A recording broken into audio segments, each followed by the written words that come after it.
leads off, and he takes ball one from Maine. Garrett implanted his name right into the woodwork here at Citi Field by homering as the first batter ever in this ballpark.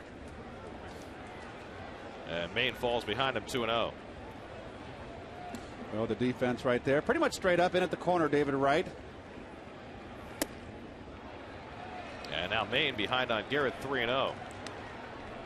Well, John threw really well his last outing and got a no decision in 5 innings. Only gave up 2 hits and 1 walk. Both those hits were long home runs to Hanley Ramirez and Dan Uggla, but you know, he had that giddy up on his fastball that we're used to seeing from John. And Garrett pops it up into shallow center. Reyes out and calling and grabbing one away. Looked like Jose was searching for help, but none was forthcoming. Well, I think what's going to happen, and you correct me if I'm wrong, Keith, but this is always going to be his play. With the inexperience of Murphy, he's going to have to make a lot of these plays this season. Well, you saw him look back. He's looking for Beltran, and he realizes that Carlos is not going to get there. Okay, it's mine. Piece of cake. I mean, Murphy was playing very deep to the opposite field against Garrett, but that's where he needs to be playing. Here's David Eckstein, and he takes a strike. Reyes looked like he was going back and making sure that he was not inside the 10-yard line. He was going to make a fair catch on the punt. Eckstein hitting at 250, and he takes a knee-high fastball for a strike, 0-2. Well, because of Murphy's inexperience, it's forced the Mets to get a little creative in terms of some of their plays in the field, and we saw that last night. Unbeknownst to us, a design play down to Delgado, and Eckstein retired for the second out. If you'll recall at the time, a runner at second base and a base hit into left field that Murphy tracks and goes about it in an unusual fashion here. Well, you see Reyes coming over, and Jerry Manuel said before the game that they've worked on that all spring, and the throw to Reyes. I don't agree with it on a ball down the line where Murphy has to go to his right. If it's a base hit maybe in the gap, okay, fine. But, you know, he should be able to hit the cutoff man, David Wright, at third base on a ball hit right at him or to his right. I talked to Jose Reyes about it before the game today. He said we practiced that all spring. He said it was no surprise. He said I've never done that before with anybody else. Jerry Manuel said he saw it done in Tampa Bay with an aging Greg Vaughn. And also our radio guy over there, Wayne Hagan, when he was with St. Louis, he recalled in 2003 when the all-star first baseman was out in left field. They had the bad elbow. They sent the outfielder out. Albert Pujols, they were afraid to have him throw. They were afraid he was going to blow out his elbow entirely. Brian Giles with a swing and miss, and it's 2-2. And Greg Vaughn was also a 50 home run hitter in Tampa Bay, I believe. Or do you do that in Milwaukee, Gare? Do you do it in Milwaukee or Tampa? Greg Vaughn. Tampa Bay. Yeah, I thought. 2-2, low and inside, and a full count to Giles, who's hitting just 143 in the early season. Adrian Gonzalez, the biggest threat in the San Diego order, on deck. The Padres had won 5 in a row before the Mets cooled them off last night behind Oliver Perez. Another cool night at Citi Field, temperature 50 degrees at game time. 3-2 to Giles, grounded right to Castillo, and so John Maine negotiates a 1-2-3 opening inning, and the Mets will come up against the Padre ace Jake Peavy with Reyes to lead off the bottom of the first.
Lineup for the Mets tonight, brought to you by Geico. The only change, Ramon Castro goes in behind the plate. Ryan Church back in right field, with Gary Sheffield having gotten the start yesterday.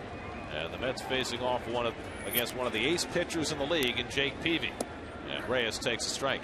Well, what makes Peavy so difficult? He has great life on his fastball, a great slider. You see those numbers, you say, boy, he only won 10 games. Look at that ERA. And at home, his ERA was 1.74. Reyes trying to bunt his way on. It's 0-2. Well, Peavy missed some time last year because of some elbow issues, but when he pitched, he was the Jake Peavy that he was when he won the Cy Young. But he got very little run support. And over the winter, it seemed like a foregone conclusion that he'd be wearing a different uniform this year, but they never pulled the trigger. 1-2 to Reyes. Well, you know what happens, I think, for Kevin Towers, who's the GM of the Padres, when you have really one commodity to trade, see Daniel Murphy on deck, you got to make sure you max out, because you're going to take some bumps and bruises for the next 2 or 3 years. Reyes slaps one toward the hole, backhanded by Cabrera, but he has no play against the speed of Reyes, who's aboard with an infield hit. Well, I always love Jose when he uses all the whole ballpark here. And with the third baseman playing in, hits the ball in a hole.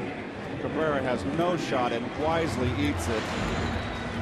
That's a 22-year-old rookie who played an A-ball last year. You might have thought that he'd at least make a throw and maybe make an error, but that was a smart play. So now Daniel Murphy, 2 for 7 in this series. Reyes has 2 steals. One of them was spectacular last night. He stole second and wound up scoring on the same play.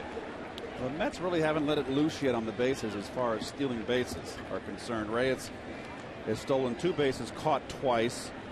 David Wright was picked off once. Church has stolen a base. And that's it. 3 steals for the team. And you know what might be interesting is that last year, beginning of the season, Jose was working with Castillo in the second slot.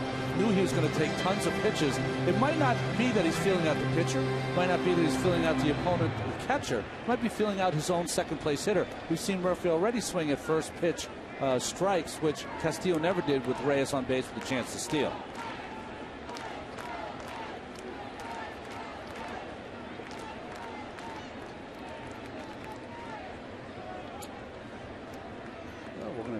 Check the defense on Murphy, and rightly so. The outfield shaded to left. 2-1 to Murphy. Notice so far in this young season, this is the 9th game in, they are pounding Daniel in, and he has shown enormous discipline. He's been beaten in there a few times, but hasn't given. He still hasn't gotten worried inside where he gives up his strength, the outside corner. Extremely disciplined. Henry Blanco working with Peavy as his personal catcher this year. As Murphy fouls it off. Blanco, the veteran, has always been renowned as a terrific backstop. And in Peavy's last start, he not only backstopped to a win, he hit 2 home runs. Now that's a personal catcher. Peavy did not pitch against the Mets last season.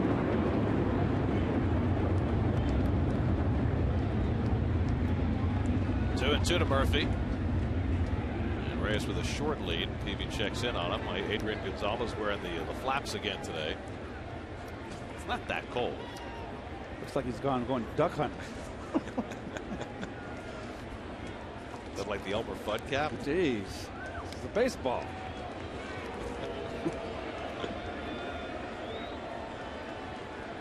Mets have had some decent days against Peavy in the past. He's made 9 career starts against the Mets. 4-2, 3.3.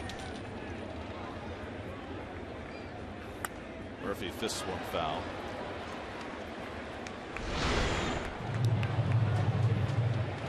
Oh, hey. Oh, what a catch up against the wall.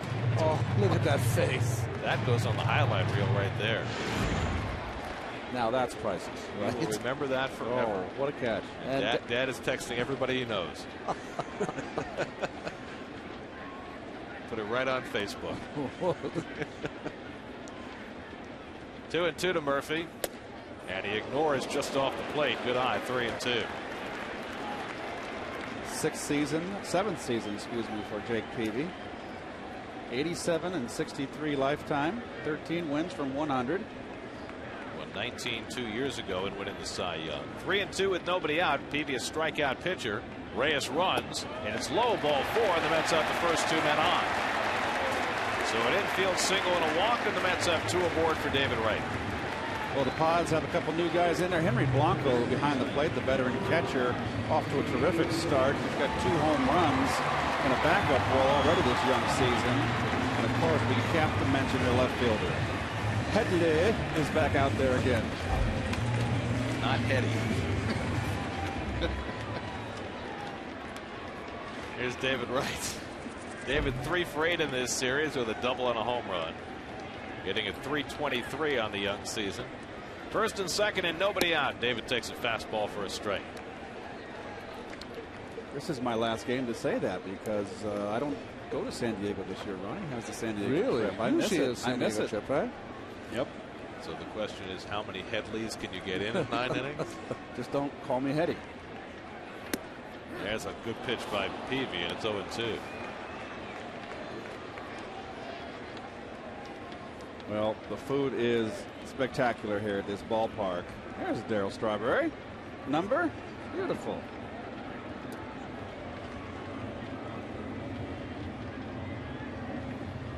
.02, and the slider low and away. If it makes any difference, because in our day we certainly didn't have to ever deal with this, maybe in an all-star game, but that's just for one day. Spending 2 weeks or 3 weeks with a guy in your team for the World Baseball Classic, getting to know each other in a different way that you never would as people who aren't teammates, that's got to factor in a little bit. Talking about David Wright and Jake Peavy, yes, who played together for the American team in the WBC. Peavy made a couple of starts. Just inside to right, 2-2. He did not pitch particularly well in that WBC. Neither did Oswalt. Both struggled. Well, Oswald's off to a struggling start in the season, giving up got long ballitis. Astros got bailed out by Mike Hampton last night. Needed that. Slider fouled away. Well, I think some of the Latin American players have a little bit of an advantage because they have an avenue to go at home to maybe get a few innings in or at least work out under some situations where they can pitch. With that great Caribbean baseball, of course. I don't know what it would be equivalent to. What AAA, AA, Caribbean baseball, Keith? Oh, I'd say AAA. Yeah, absolutely. I mean, maybe a notch up when I played over there. I don't think as many of the big leaguers play as used to. 2-2, and Wright fouls it off.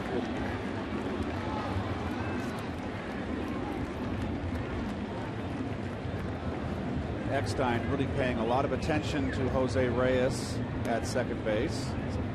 You see, Wright can't get any closer unless you're without dancing. And wisely so. Opens up that hole for Wright. Shoots it to the right side with foul. You know that.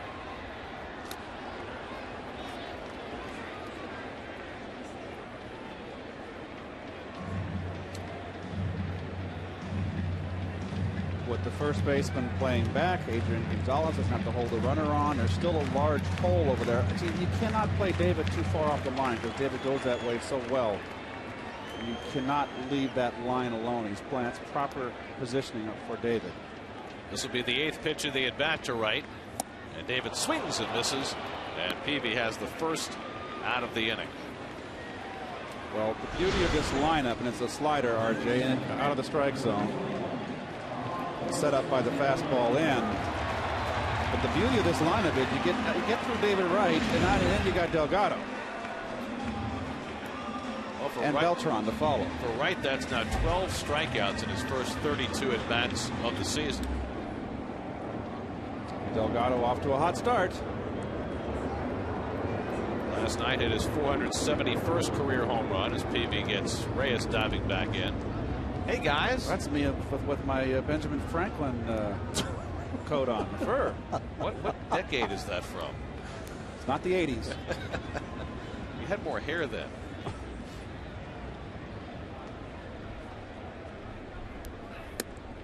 Inside to Delgado. Your swagger has changed since that picture. Yes. Got the golden dome. So he's been told. You got the golden dome now. Reyes at second, Murphy at first with 1 out. Mets trying to get on the board in the first against Peavy. And he works Delgado inside. It's 2-0. Oh, they're going to work Carlos in. The scouting reports are out because Delgado's up left-handed now. The shortstop has to protect and cover Reyes, and that leaves that big hole right between third and shortstop. So you have to pitch him in. They've been over-shifting Delgado with nobody on base, and a throw to an unoccupied base, and a save by Cabrera. Wow. To keep Reyes from going to third. They'll call that a balk because that's a throw to an unoccupied base.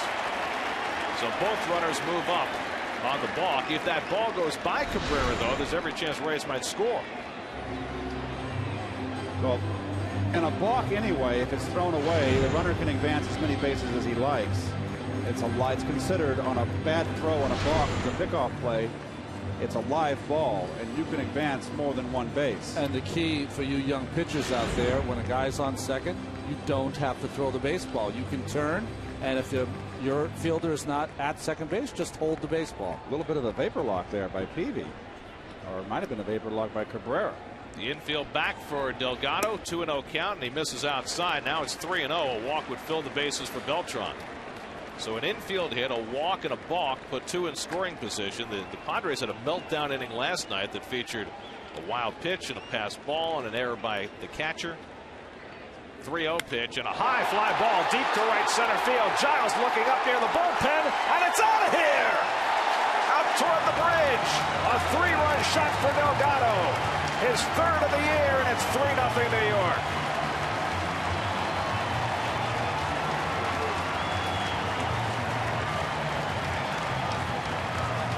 Career home run number 472 for Carlos Delgado.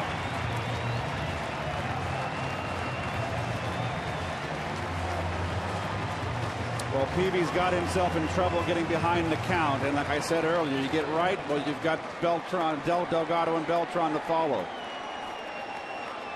It's just a very powerful middle of the order. It's the best in the league by far. And he wants to come in. Look, oh boy, see ya. Swinging on 3-0, and it pays off for Delgado. He almost got it to the bridge. Credit Jerry Manuel there, giving Carlos the hit sign. That comes from the manager.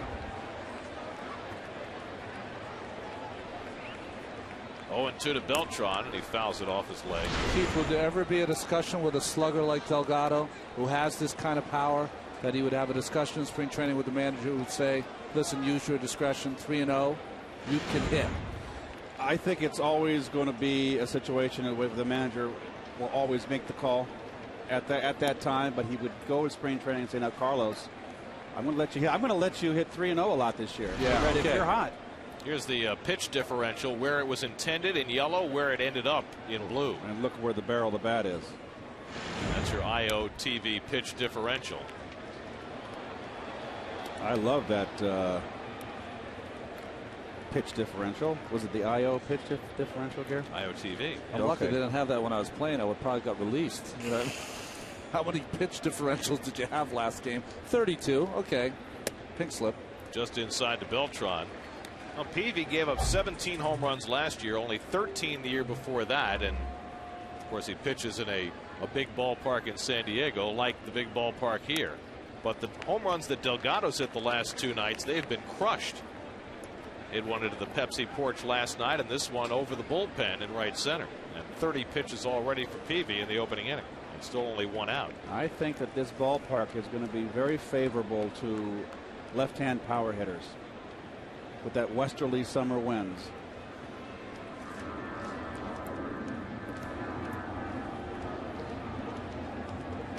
It doesn't matter what ballpark when you hit it like that, Delgado's in. I mean, Delgado's on a ballpark that can hold him. Well, that one was estimated at 440 feet. Yellowstone Park. 3-2 now to Beltran as Peavy is really piling up the pitches in the first inning. And, you know, they say all the time about aces, if you want to get them early. Yeah. Well, the Mets have gotten them early, and they love to get them for more. This will be the 9th pitch of the at-bat to Beltran. Hold on the ground. Diving is Gonzalez, finds it, and finds Peavy, who kicks the bag. Nicely done. Gonzalez, after making the dive, seemed to have trouble locating it, but was able to make the play. 2 down. Well, nice play right here. And it may look funky to you with that hat he's got on, but trust me, it's a nice play in the hole there. Peavy off the mound quickly. Beltran hustling down the line, and that's what you work on in spring. Nice play right here. Ball hit hard. That's why that glove is extra large. Gonzalez won a Gold Glove last year at first base in the National League. Ryan Church takes the breaking ball low. Church third in the National League in batting right now, hitting at .407. Despite 0 for 4 in this series, came up as a pinch hitter last night and struck out. 1-1 to Ryan. Ramon Castro getting the start behind the plate today, hitting 7th in the order. You see, Peavy struggled a bit on the road last year. Dominant at Petco Park.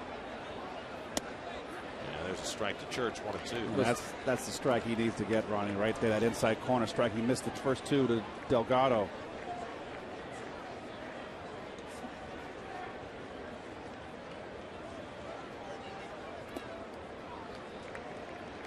Peavy's in his 8th season. He's only 27 years old. Padres signed him to a 3-year contract extension that began last year. But they've got some financial trouble out there in San Diego with the change in ownership, and they have been trying to deal him and get his salary off the books. That is the only reason why they have tried to deal him. Hit hard, base hit for Church. So the Mets have their 3rd hit of the inning. And Church just keeps on raking after the day off yesterday. Breaking ball. Ryan nicely done, waits on it. And he continues to rake, as Gary said, making it a very tough choice with Sheffield here, and that's going to get Darren Balsey out. Not to be confused with Admiral Halsey.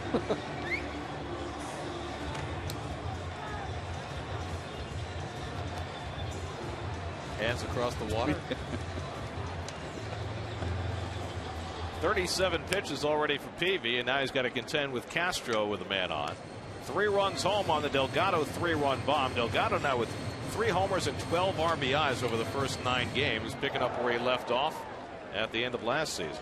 Castro still looking for his first hit of the year. He's gone 0 for 7, making his 3rd start tonight, and he fouls one off. As we mentioned earlier, Brian Schneider, a little bit of a sore back, a little bit of a sore batting average, and also took one off his bare hand last night. So all those things combined induced Jerry to put Castro on the lineup tonight. Castro has a career home run off. Frankie De La Cruz up in the Padre bullpen. The last thing that the Padres expect when Jake Peavy goes to the mound is to have to get anybody up in the bullpen in the first inning. It's like, get your get out of jail free card. At least there's no barbed wire. 0-2 to Castro, and Ramon pops one up, foul. That'll come back out of play. The number 8 hitter, Luis Castillo, waits on deck. Well, the Mets have accomplished a lot of things in the first inning. They've gotten a 3-run lead against PV, and they've pushed his departure time up. 40 pitches already.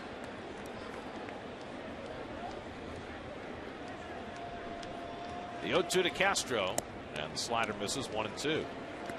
Mets have done a pretty good job of laying off that slider. You know, they've really talked to Peavy to try to limit his pitch count. He's a guy that goes 3-2 on a lot of hitters. He likes to go after the strikeouts, and you can see his pitches turning down this season, almost 3 pitches. Worked into the 9th inning in his last start against the Giants. Castro lofts one foul. That'll go out of play.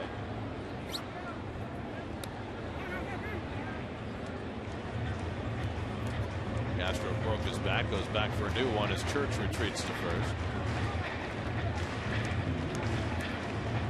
Ramon lost around, what, 20 pounds in the offseason. He looks terrific. He's in great shape.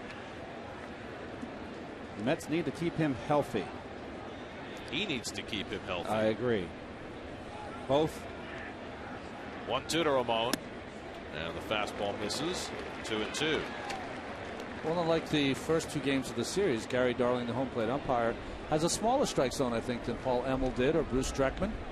You would think a guy named Darling would be a pitcher's umpire. Make a call down there after this inning. Open that up a little bit. 2-2 and a high pop-up playable for Gonzalez. And so Peavy's ugly first inning finally comes to an end. Took him 44 pitches to negotiate the inning. Carlos Delgado gives the Mets the early lead with one large swing of the bat. A 440-foot three-run bomb, his third of the year. And the Mets give John Maine a 3-0 lead.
Lower Manhattan on a clear night in New York. Beautiful. And it's been a promising night so far for the Mets. John Maine worked a 1-2-3 first inning, now stake to a 3-0 lead. And Adrian Gonzalez will lead off for the Padres. Gonzalez has homered in each of the first two games of this series, and we referenced it earlier. The last time that a player homered in each of the first three games at a brand new stadium, you got to go back to the 1800s. In 1898, the Dodgers opened Washington Park, which is in Park Slope in Brooklyn, and Jimmy Sheckard hit 3 home runs, one in each of the first 3 games. That's the last time it happened. Ooh, good fastball upstairs. Throw it by Gonzalez. And that's the John Maine we're used to seeing, that fastball that just seems to keep on rising. Well, Gonzalez has a little hole upstairs. He likes the ball down. Yep. He's got a little uppercut upstairs, like so many hitters. And whoop. John's got such an easy motion. He's one of those guys that can put you asleep. It's just like effortless, and it's almost like a ballet dance. And then ball explodes out of his hand. There's Dan Worthen. He's been teaching the changeup to the Ollie, who threw it last night very well, and now John Maine. Swing and a miss. He struck him out. 94 miles an hour on the fastball. And Maine blows away Gonzalez, his first strikeout. 1 out and nobody on. You should keep around the majors for tonight. Last night, Ian Kinsler of the Rangers 6 for 6, hit for the cycle, and the Rangers beat Baltimore 19-6. This afternoon, Cody Ross, a homer, 4 RBIs. First time the Marlins have ever swept a 3-game series in Atlanta. They are 8-1, and the Indians ruined the Yankees home opener in their new stadium. 9 runs against the Yankee bullpen in the 7th, including a Grady Sizemore grand slam in their 10-2 win. Well, Cody Ross in the Florida series, Gare, was in a terrible slump, off to a bad start, but I thought he was just very close to coming out, and sure enough. Chase Headley lines one into center field, and the Padres have their first base runner. So a 1-out single in the second. Well, I thought the most important thing that happened for the Marlins last night is they got 4+ shutout innings out of their bullpen. Yeah. And if the Marlins are going to be successful and stay with the Mets and the Phillies all year, they're going to have to get some better relief pitching than what we saw that series down there. And they can't ill afford to lose Matt Lindstrom. Here's Kevin Kuzminoff, 1 for 9 in this series, and he grounds one foul. Well, Mr. Kuzminov's reputation precedes him. He has not seen a first pitch fastball in this entire series. Another little slider there by John Maine. Henry Blanco waits on deck. Well, last night he had an at bat against Oliver Perez, and Ali threw him 4 straight changeups, very much against type. So until Kuzminoff gets a little bit better at recognizing pitches and laying off pitches out of the strike zone, he'll never see a fastball. There goes Headley. Kuzminoff pops one foul. Got a fastball to hit that time and fouled it off. 1-2.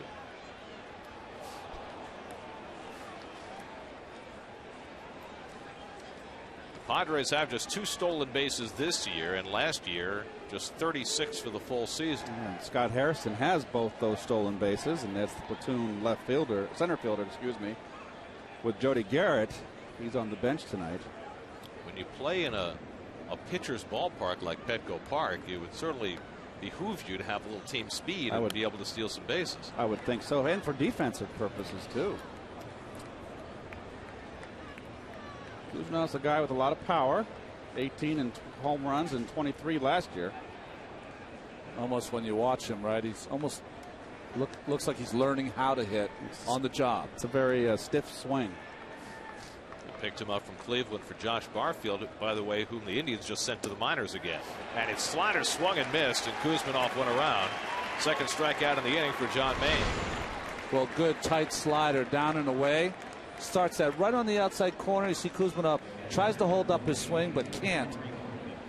Good pitch there by Maine. Really his first real good slider. I tell you what, if John continues to throw like this, and I'm talking about the 5 innings he threw in Miami too, much the same, he's going to be a big winner this year. Here's Henry Blanco, 2 home runs in his last start against the Giants, and he pops one foul. Blanco had a good year swinging the bat for the Cubs last year. He hit .292. Never known for his bat, but a valuable backup catcher. Well, they had a nice combination, didn't they?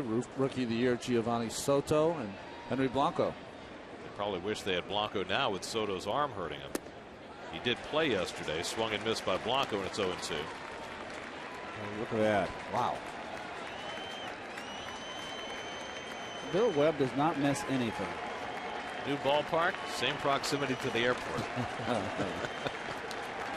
tell you what, if I ever stayed at Bill's house. Runner goes, pitch high, Castro's throw right on the money, and he got it. Castro guns down Headley to end the inning.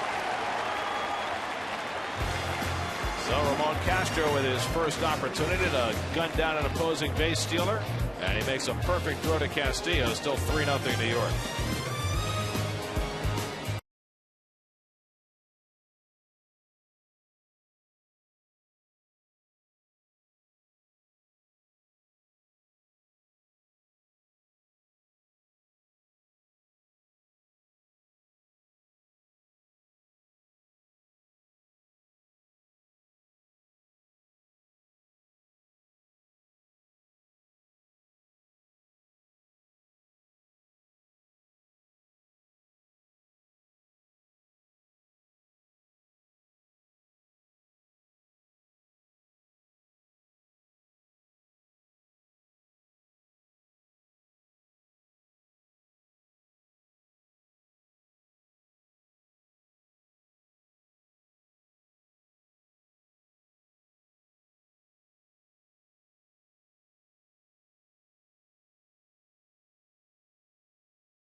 Brought to you by Budweiser, the great American lager. Weekdays at 5:30, Brian Custer and Brandon Tierney take on all the news surrounding the Mets opening week at Citi Field, plus debate the Hot 9 New York sports topics of the day in the Wheelhouse. Weekdays at 5:30, only on SNY. Luis Castillo leads off the home second, takes a strike from Jake Peavy. Castillo 2 for 6 in this series, hitting a lusty .364. And he lines one right over Peavy and into center field. Low bridge, everybody down. Leadoff single for Castillo. What's that called? He got Charlie Brown's right there, didn't he? The socks going one way and the shoes another. It has not been an auspicious beginning to this game for Jake Peavy. He threw 44 pitches in the first inning, hoping to face 8, 9, and 1 in the order, have a little easier time, but that's the way he was greeted by Castillo. Maine can't get the bunt down. Kuzman off with the grab for the first out.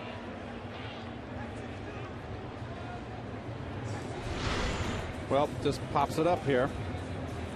An aggressive charging by Kuzmanoff. And makes the play. Doesn't seem like Peavy's throwing that slider, Ronnie. I know it's early, but not with the velocity I'm used to seeing him in the past year. He's taking something off? I totally agree. I don't think he's taking something off. I think he just is a little short so far tonight. He could find it, certainly. Reyes had an infield hit his first time. I mean, when Peavy's right, you know what you see all night long? Check swings, swing and misses. Yeah. You know, that's not what you're seeing right now. Slider to Church, bullet to right field. Slider to Castillo, bullet to center field. And off his first couple of starts this year, this is really a continuing pattern for Peavy because the lefties have been just crushing him. His first 2 starts, the lefties hit .324 against Peavy, and it's continuing tonight, facing a predominantly left-hand hitting lineup.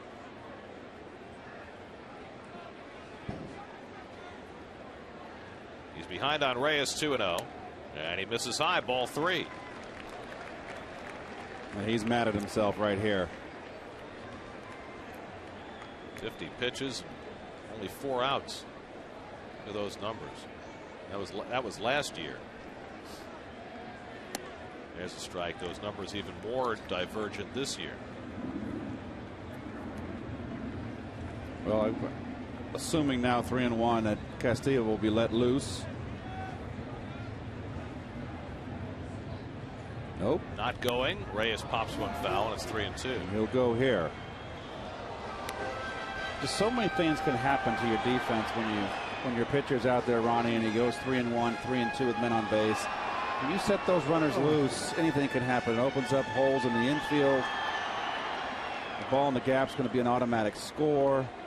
Base hit to left field is going to advance him to third. So many negative things can happen with a 3-1, 3-2 count with runners on. Peavy had 21 swings and misses in his last start. He's had 1 so far tonight. He struck out David Wright. So he's a different kind of pitcher. You know what happens is when you're pitching and these kind of things happen and the team starts running on you also and being aggressive, feel like it's almost like piling on after a while. You know, they sense you don't have it and they want to go after you. Castillo runs. Reyes lifts one to left center field, playable for Garrett as he circles over to make the grab for the second out, and Castillo returns. Let's check out the IOTV pitch differential in that first inning. Look at that first hit by Reyes. Up is always worse than down. Down you have a chance at getting an out. Again, misses from, it's supposed to be in the inside corner, ends up right on the fat of the bat on the outside corner. And again, that slider is supposed to be a backdoor slider. Start off the plate, end up on the corner, ends up down and in. Down and in, we've told you many times, cannot do to the left-handers. Murphy takes a strike at the knees. Well, it really illustrates well just how much a mistake of a few inches can mean for a pitcher in terms of success or failure.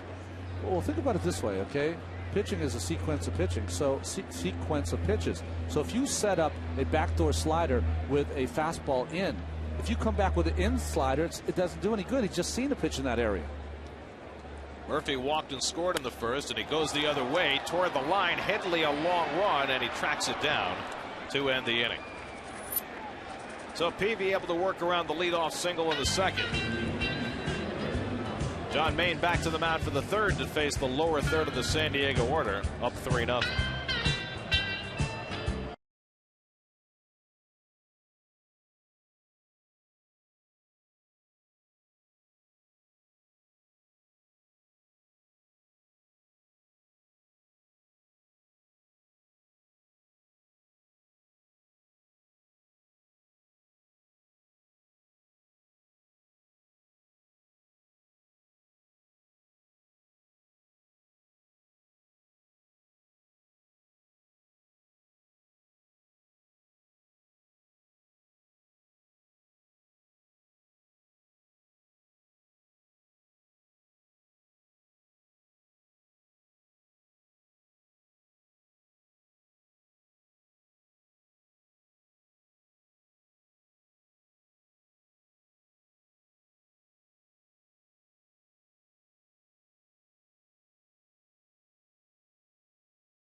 season and share in the fun of the inaugural season with family, friends, and co-workers. Get to the phone 718-507-TIXX or visit Mets.com to book your group outing today.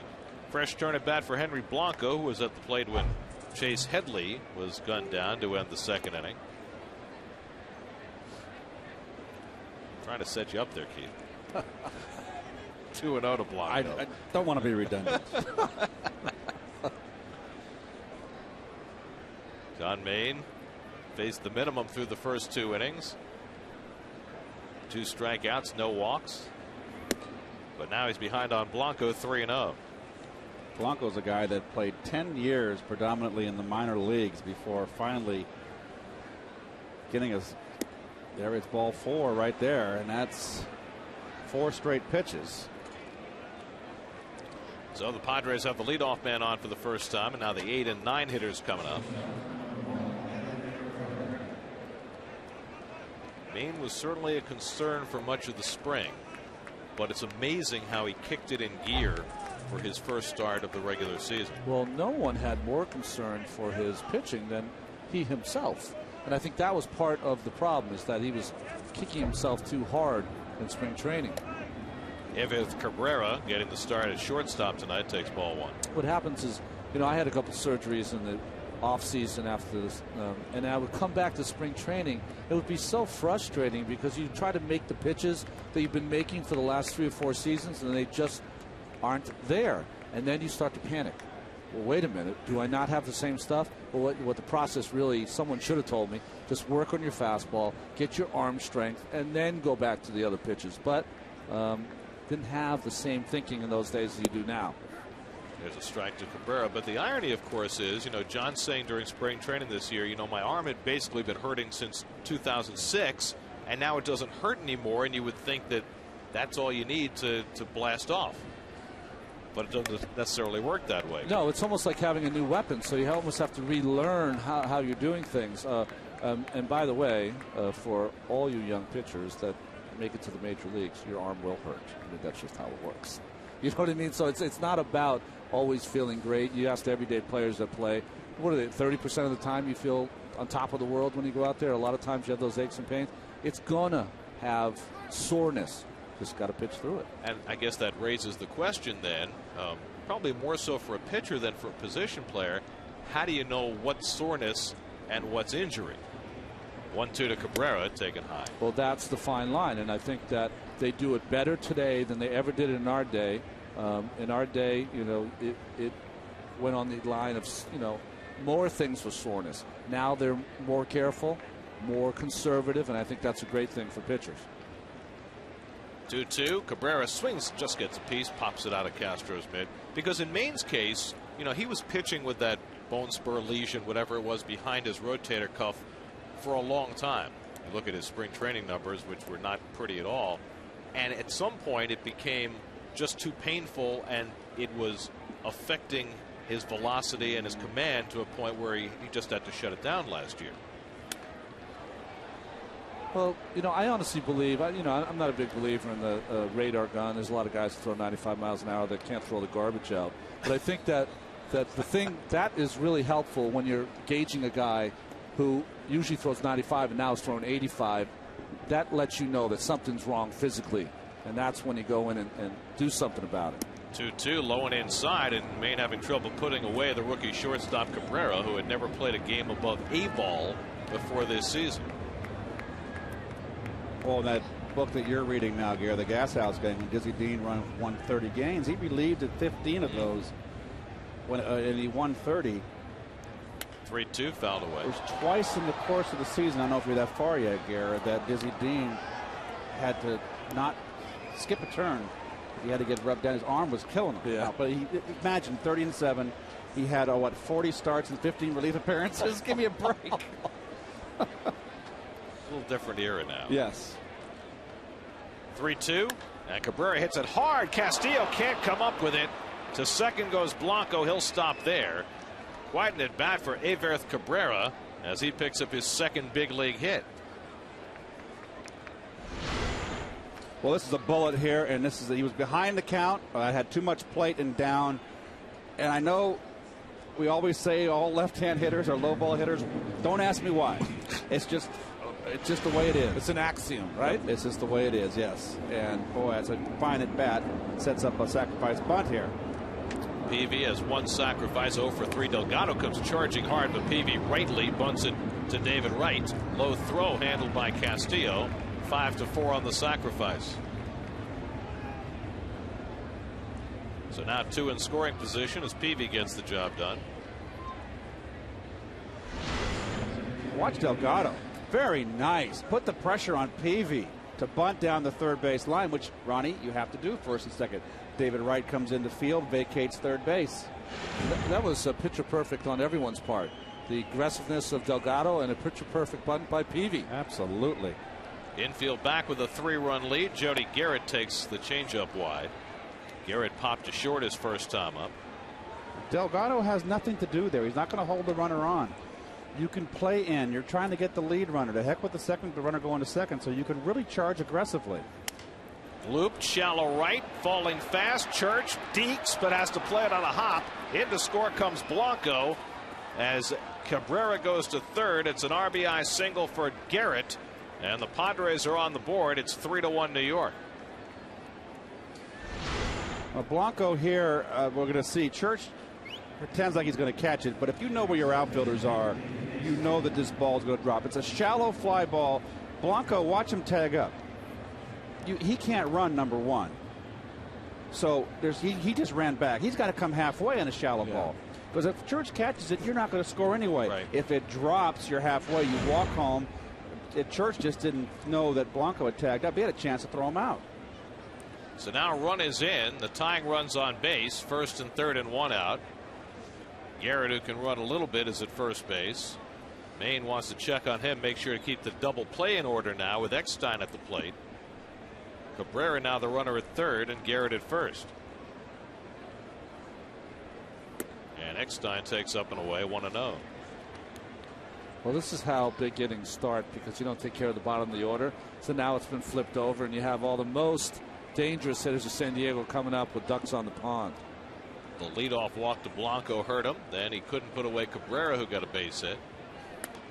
Eckstein fouls it off. Peavy advancing the runners with the sack, and then Garrett the blue pit to drive in a run, with the 2 big left-hand hitters, Giles and Gonzalez, to follow. 3-1 New York, third inning. And having gotten the early lead on Peavy, you don't want to let Peavy get back even. Popped up in foul ground. That'll go out of play. And it's 1-2 to Eckstein. Peavy is more than likely to not allow anything else the rest of his stint, as long as that lasts. People will say about good pitchers, well, how, what does that mean? He hasn't thrown well at all. But the good pitchers kind of figure it out after a while, and the next thing you know, they're retired 15 out of 17. Maine ahead on Eckstein. Hit hard, base hit into right field. That'll bring in a run as Cabrera comes in to score. Stopping at second is Garrett. Third hit of the inning. 2 runs are home, and the Met lead is trimmed to 3-2. So Eckstein has had a fine series. Now 4 out of 10. He drives in a run. Well, a pesky hitter like Eckstein was behind the count, is going to protect the plate, and that's where you're throwing into his strength there. And that's just good hitting. That's a fastball belt high and away. I'm sure John wanted to get it down, got it up to the belt level, and Eckstein made him pay. Eckstein is up there at the plate. He's thinking to himself, boy, that's a nice hole between first and second, but I can't attack that unless I get a ball away. As soon as he did, got on top of that ball, and just nice situational hitting. If you go that way, you know you're going to at least get the runner in from third base. So now Brian Giles with the tying run at second, the potential go-ahead run at first in a 3-2 game. Giles grounds it out to Castillo his first time up. It has been a very difficult start for Giles, but a chance to do some damage here with Garrett and Eckstein aboard. Giles always the kind of guy that swings, is a dead low ball hitter, and he's kind of running to first base. He's a middle in hitter down.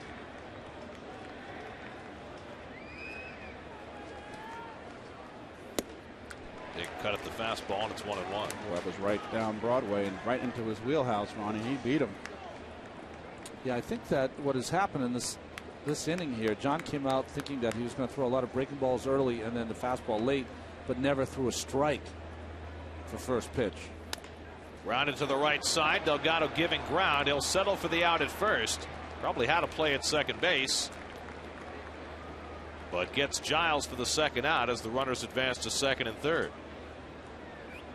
Well, he did have an out at second base, and you have to get that lead out, because now a base hit scores 2 instead of 1. And keeps the force in order, makes it an easier play up the middle if it's a difficult ground ball. Now, in an early series this year, the Dodgers repeatedly walked Adrian Gonzalez in these spots even early in games, and the Mets are going to do that here. Even in the third inning, they're going to walk Gonzalez intentionally and go after Chase Headley instead. The Padres thus far have yet to figure out just who's going to provide protection to Gonzalez. They tried Kuzminoff early in the year. They're trying Headley now, but neither one of them has produced a whole lot, but Headley gets a chance here. You know, this is the by-the-book play, but if you look at the first time through the lineup, John Maine blew away Adrian Gonzalez with fastballs just up and out of the strike zone. And, of course, Chase Headley got a base hit.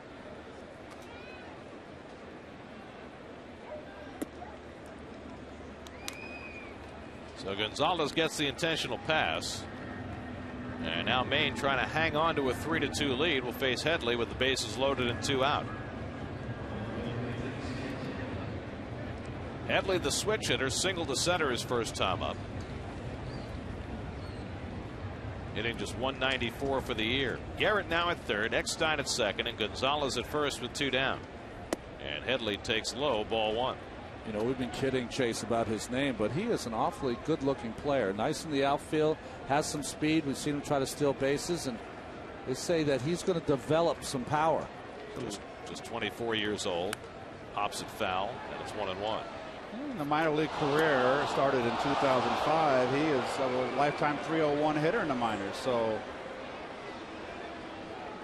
he hit 20 home runs in San Antonio in 2007. And he hit 9 home runs during his call-up last year.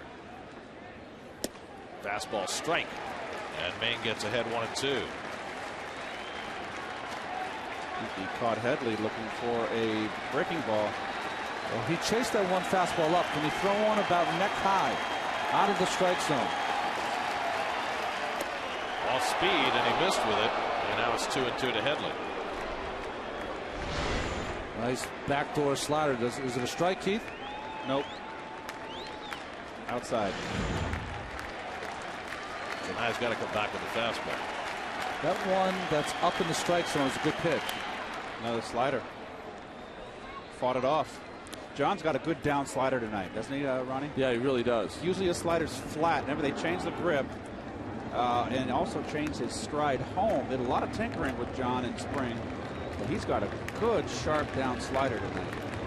The goal this spring was to get it back to his curveball. That hasn't happened. 2-2. Just missed with the fastball. And now a full count to Headley, and that'll send the merry-go-round in motion with Kuzminoff on deck.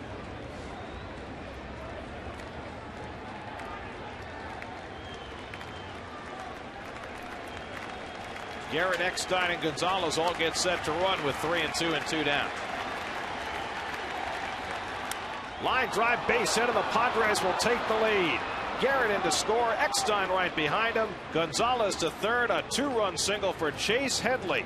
And the Pirates have put up 4 runs against John Maine in the third inning and lead 4-3. Well, that's just another good at bat by this Padre lineup. Had to come with a fastball. It's away and down, but it's a hitter's count. The base is loaded. You're going to be sitting on the fastball. And with 2 outs, they're all going to be set loose. And that's going to get the runner advancing to third. And that's just a good at bat by Chase Headley. The 4th hit of the inning. Kuzminoff swings and misses at a slider. Well, you can see right there, it got towards the end a little bit. Probably a ball that could have gone into left center field, but you know, you'll take it. It's a good spot, but a hitter's count. Kuzminov tries to lay off and stopped it in time. Bill Hahn with the call, 1-1. So the Padres have batted around in the third inning. Kuzminov, the ninth man up. He struck out his first time up. And the Padres have gotten Jake Peavy off the hook and into the lead. Hit hard toward the hole, base hit. That'll bring home another run. Gonzalez trots in to score. A 5-run third inning for the Padres, and they lead 5-3. And it's all coming apart for John Mayne in this third inning. Ryan Stokes quickly on call in the Mets bullpen. Well, this is a perfect game for Stokes. He is really their middleman. You see the Padres fired up. And that was an up slider right there, Ronnie. Well, the big count on the 0-1 slider, he did not swing, so he had to center this one a little more. And Kuzminov, good hitting to be able to wrap that ball, almost wrap it around from the outside and pull that through the hole. This inning began with Henry Blanco walking on 4 pitches, and now Blanco up for the second time in the inning. RBI hits by Garrett, Eckstein, Headley, and Kuzminov, producing 5 runs and putting John Mayne in the hole. Blanco swings and misses at the slider, and it's 0-2. Well, Peavy's got to feel like Christmas morning. I mean, here's a guy that pitches for the team with the fewest runs in the league, and he gives up a 3 spot, and they're able to come back for him. Peavy threw 44 pitches in the first inning. Mayne's about to throw his 40th pitch in the third, and he misses with it, 1-2.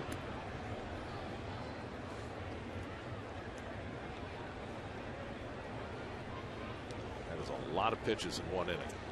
And a lot of sliders, which is even more taxing.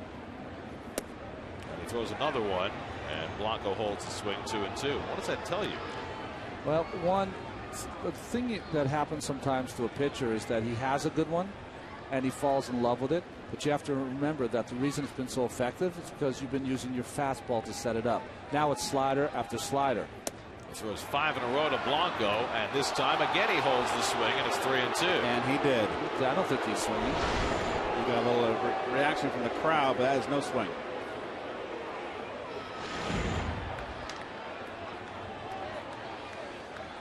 So again, the runners will take off. It's a Padre fan. Old Padre fan. And an old Padre. 3-2. Strike 3 call. Finally came with a fastball and got Blanco looking to end the inning, but 10 Padres came to bat. And the Padres score 5 runs to take a 5-3 lead.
The official online shop of the Mets at Mets.com. Browse the largest selection of authentic team gear, including clubhouse caps and t-shirts, jerseys, collectibles, and more. Get your team gear straight from the source. Shop the Mets.com shop. John May not exactly happy with himself after giving up 5 runs in the top of the 3rd. Now the Mets will send up the heart of the order against Jake Peavy, who's now working with a 5-3 lead.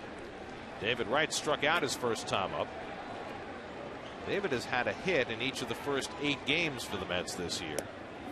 And he takes a strike, 1-1. Ronnie had a good comment in between innings, folks, and look at it this way. Okay, I had a bad inning. It's like a 2-0 ball game. Yeah. With 6 more to go. We just settle down, run goose eggs up, offense come back for me. Yeah, you almost have to trick yourself. He's on the other side now. Peavy was a half hour ago. He's on that other side. But trick yourself. It's only, I'm down 2 runs. I got to keep them right there, and let's go. You know your offense is going to score. You feel like they're going to score. You hope, but you know it's different if you're facing Joe Schmo as opposed to facing one of the best pitchers in the league. Well, I'm ready to see Peavy, see if he kicks it in gear here in this inning, you know, and changes the way he approaches these hitters.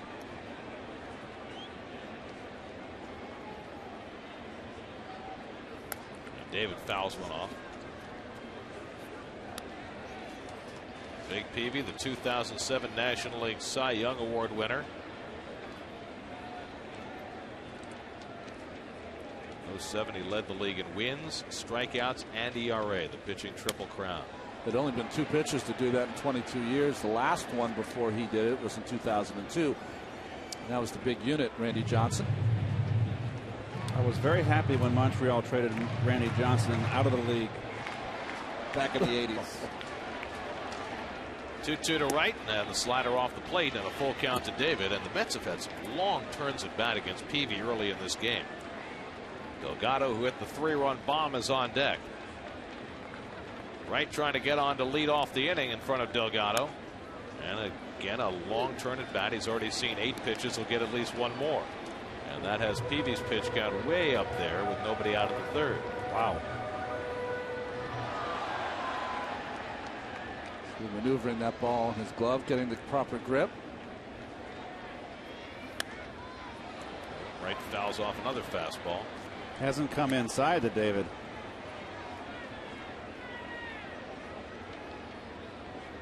Those are balls that David should crush. He's just a little bit off right now, not getting the barrel of the bat through in those fastballs.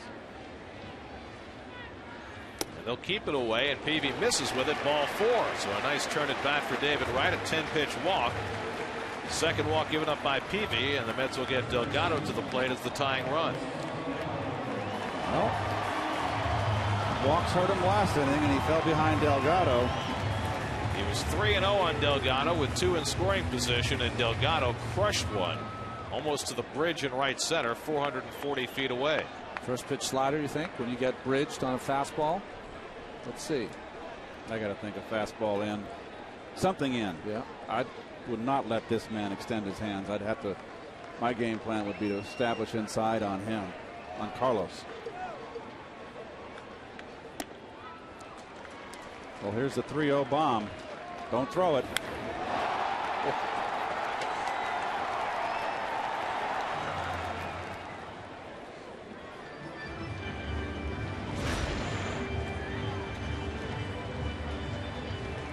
We should develop our own dance. A little celebratory handshake. Oh my God! Wiggle. Someone pull a hammy up here. Be like 3 injuries, At 2 least. on the DL.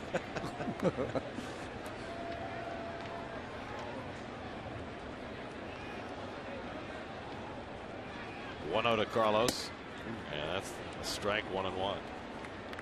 Delgado has homered in 2 straight games now, 472 for his career. Beltran waits to follow.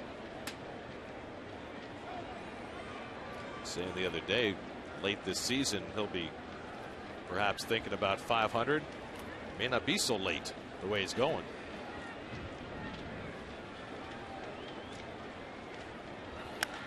This one to center field. Garrett has plenty of room.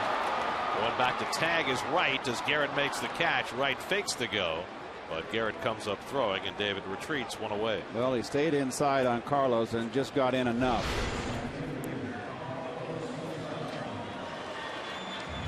Had some plate, but it was upstairs. You saw Delgado wince after the swing. He knew he just got beat. He just missed it. A ball he should have hit. Not that easy. Can't hit a home run every time. No, it's like I always said. It's a spherical ball and a cylindrical bat. and they ask you to hit it square. Yes. And center field here is where home runs go to die also. Beltran hit a smash handled by Adrian Gonzalez his first time up. There goes Wright.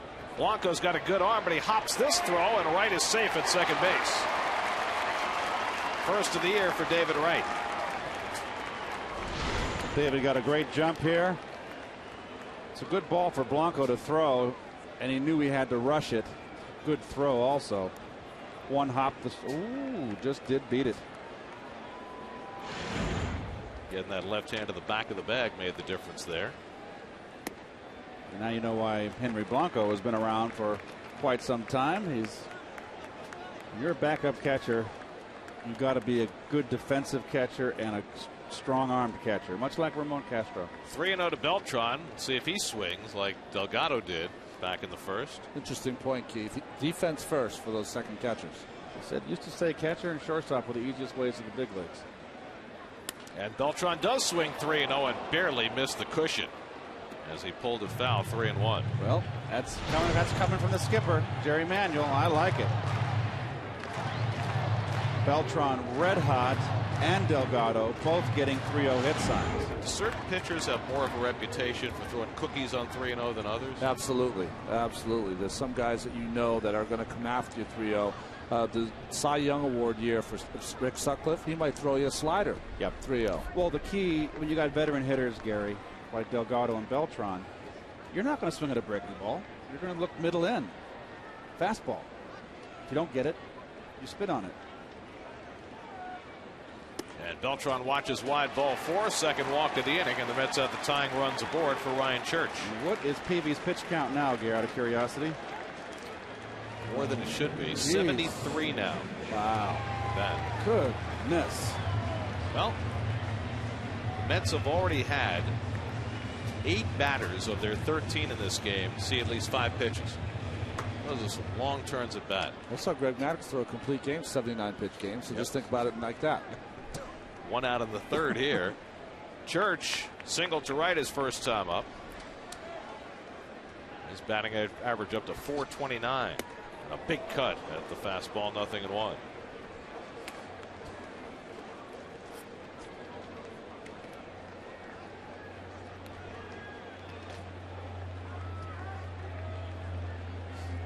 Got to stay upstairs with Church. Church has got that low ball swing.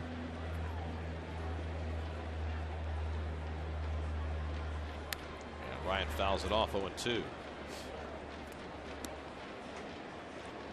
There's Haji. Chica-mania. Why don't you lend him a pair of your camouflage gloves?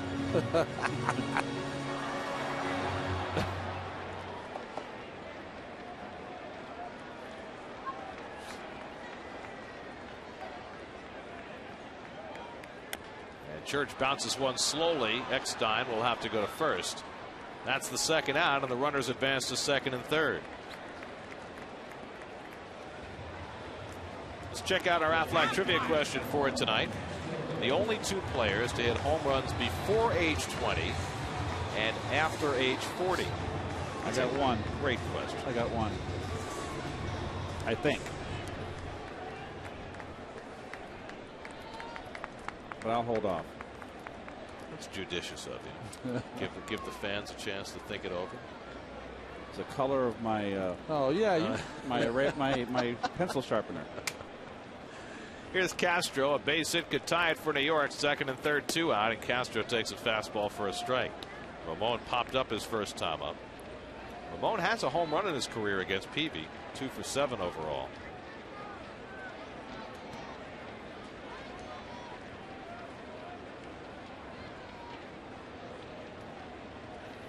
Big cut.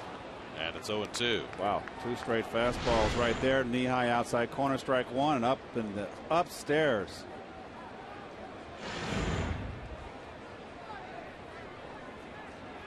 So Ramon finds himself behind 2 strikes.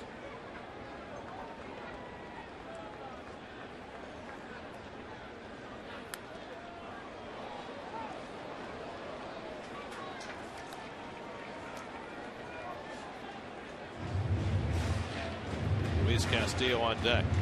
By the way, Our statistician Dave Freed has discovered that in your career, Ronnie, the count was 3-0. Hitters hit just .231 against you. Oh, really? So I guess you weren't making them too fat. Slider off the plate, 1-2. You know what I used to do when I got where I knew what I was doing? Well, if I came up against a guy like Delgado or Beltran on 3-0, I would throw a BP fastball, throw it about 84 miles an hour. Absolutely. And if they ever make it out on an 84-mile-an-hour fastball, I'll tell you, they say some very interesting words as they're running down to first base. It's a very clever pitch. I have bit that hook a few times in my career. Just gets you off your timing. Oh, you look. It also is a sinker too. 1-2 to Castro. Popped up, foul, backing out of play. One time in Montreal when Carter was behind, I was with the Cardinals. I was red hot, and I was having a great series in Montreal, which was rare. And I had a 3-0, 3-2 count, and Carter 3-1 count, and Carter said when the pitch was, I left the hand right down the middle, and it broke my concentration. I had rolled over, hit a ground ball second base. I was soaked. Oh.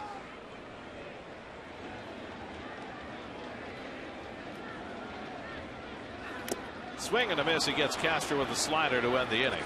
Second strikeout of the night for Peavy. So he works around a couple of walks in the third after being handed the lead. You go to the fourth, still 5-3 Padres.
Top of the Mets 5-3 here as we get set to play the top of the fourth inning. Well, we've shown you through the couple of exhibition games and just a couple of games here at Citi Field some of the areas and some of the cool views.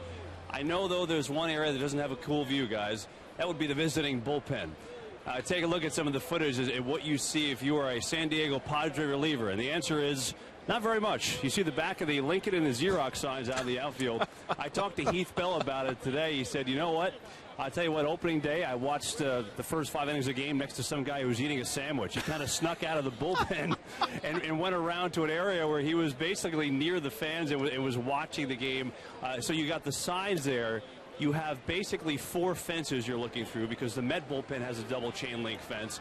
It's impossible to watch the game if you're in the bullpen. He told me it's a little difficult because you really almost don't feel like you're a part of the game. You kind of got to rely on the TV. A little strange. So fans may have a good view, guys. Opposing bullpen, not so much. So at least they have a TV down there. They do. Oh, well, that's good. Now the question is the sound on? No, it's definitely off. Definitely off. One would certainly hope so. Everett Cabrera leading off in the fourth inning. And Maine throws a strike. First 3 innings in this game, John Maine and Jake Peavy combining to throw 154 pitches in 3 innings. 72 for Maine, 82 for Peavy. Reyes with the angle going to the line, and he uses his speed to run it down. Caught it in fair territory, 1 away. Well, you're right about that, Gary. Reyes just covered this ball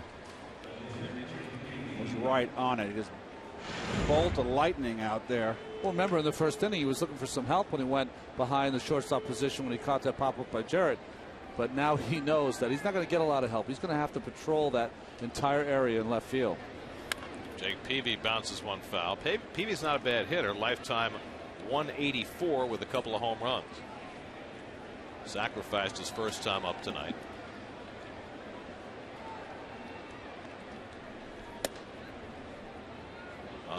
When will the Washington Nationals win a game? Will it be tonight?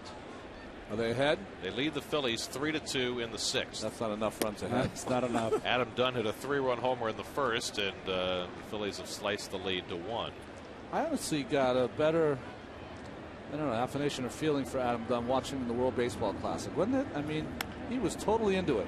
Off the glove of Maine, but right to Castillo for the second out. I always thought that he was one of those guys that came up to hit home runs, didn't really think about the team that much, more of an individual kind of player, and he was just the opposite in the World Baseball Classic. It was nice to see. Well, the Nats went to spring training and started the season with an overflow of outfielders, but they've taken care of that in part by sending the former Med Lastings Millage down to the minors. Well, there was some not only on the field play, but off the field disciplinary problems that got him in the minor leagues. Garrett fouls it off. Well, considering the Mets' experience with Millage, you can't say that that's all that surprising. So look at Maine's pitch count, now up over 80. In Lasting's defense, he's not a center fielder, being asked to play center field. Asked to have power and hit home runs, not a power hitter. Right, can't quite track that ball. Looked like he might have lost it. He was heading toward the corner of the dugout. The ball was off to his right. Well, let's see. He gets there, he picks up the wall where it's at. Remember, he's not used to all this. Is all new for him too. Well, it looks like he did look into some lights there. No, I think he was just covering because he missed it and was on the worried about the ricochet. You think when he looked away to check out where he was that he might have just lost it when he looked back up? I think what that tells me for anyone down that left field line, Wright and Murphy, when they go towards the foul line, they think it's going to be in the stands. Better stay with it because it looks like if it's high enough, it's going to kind of blow out to right like it's really been blowing out the entire series. That's one of the things we talked about in the Open tonight, Keith. Yes, getting acclimated to the ballpark. It's all brand new, and those are things that you can't work on. You can't hit a pop-up or have a coach hit you a pop-up near the fence. There's not a coach alive that can do that. So those are things that are just going to learn through experience. Old foul by Garrett into that front row. And by the way, the worst start in baseball history was the '88 Orioles. Gary, it was they were 0-21. 0-6, I think, before they fired Cal Ripken Sr. Right, and then was it Frank Robinson? Frank Robinson took over, and they honestly played pretty decent the rest of the way. I know about that team because when I did the games in Washington in '05, my battery mate up here was a guy named Mel Proctor, and he and John Lowenstein opened up the show in their pregame with bags over their heads. Oh my. 3-2 to Garrett, and he struck him out. So John Maine bounces back with a 1-2-3 inning. That's his 4th strikeout of the night. That's come up in the bottom of the 4th, down by 2.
cool but clear night.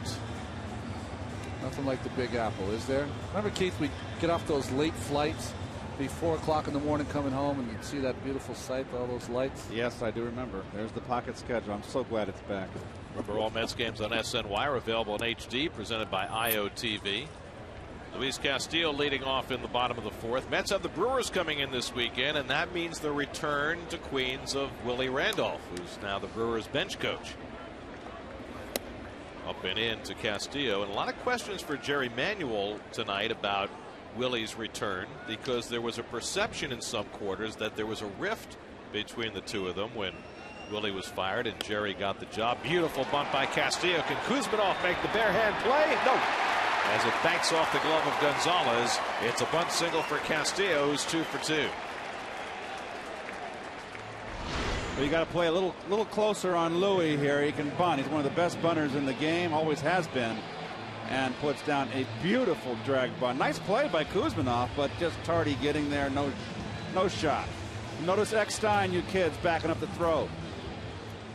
That is good hustle, good heads up. So Maine will go up there to try and bunt him over to second. And he gets it down. Peavy, though, is going to throw to second, and he gets the force play. Nicely done by Jake Peavy as he erases the lead runner. 1-6 the play on Castillo. Looks like shades of Ron Darling here. Ron was a terrific and aggressive fielding pitcher. Well, I would have never made this play because you would have shooed me away. You would have been in there so close. But nice play by Peavy. Nice aggressive play. You like to see this. You know, if you field your position, you can take these outs and really erase the guy, the lead guy, and now you have the pitcher run into first. Maine donning the jacket. Reyes at the plate is 1 for 2. Ground ball down to Gonzalez. Nice pickup to get the force at second. Relay, though, with Peavy covering not in time, and Peavy going down as he took that throw. It'd be very interesting if Peavy, he's not going after Reyes to try to see if he missed the bag. Peavy was all over first base. His leg going across the bag. It's lucky Peavy didn't get spiked. Oh my, that is big trouble right there. You can get just someone that's mean. Nice play by Gonzalez. Nice turn by Cabrera, but just too much Reyes speed. And you're going to say to yourself, well, why does Peavy have his foot in front of the bag? What happens is that Reyes' speed is just so valuable that he gets there so much quicker than you think, and you're kind of feeling for that base. If you're going with someone, maybe Castro running, you can kind of take your time and find your way and find the base. Certainly not with Reyes. It looked like once he hit the base, his foot just slipped right off. So Reyes at first, Murphy the batter. We're talking about Jerry Manuel and Willie Randolph. Jerry addressed that tonight. He said, look, Willie and I are friends and always have been and always will be. He said, we've talked a couple of times during the winter. Everything's cool between us, and he's very much looking forward to seeing Willie when he returns here tomorrow. So basically, don't try to make a mountain out of a molehill. I think that's very well put. Did you make that up? So my mom. That's my mom. Do you think that will thwart them from making a mountain out of a molehill? Right. I don't think so. Nice try. Murphy has walked and scored a run. Flied out to left, 0 for 1. Peavy about to throw his 90th pitch of the night. 2-1 to Murphy. Milwaukee's gotten off to a slow start, too. Lost Sabathia from last year. That really was the sole reason they made it to the playoffs. Well, they weren't hitting at all until last night when they put up 9 against the Reds. Mike Cameron hit a couple of home runs. They should hit. Popped up foul, but Jeff Suppan is off to a terrible start, and in fact there's some talk about them skipping his turn on Sunday. He's supposed to pitch the Sunday game against the Mets here. Suppan 0-2, 12.91. That's a bad start. You see the pitch count for Peavy. Of course, Suppan pitched the game of his life in Flushing, right across the parking lot in 2006. Yes, he did. Game 7 for the Cardinals in the LCS. 2-2 to Murphy. Hit over the bag. A fair ball.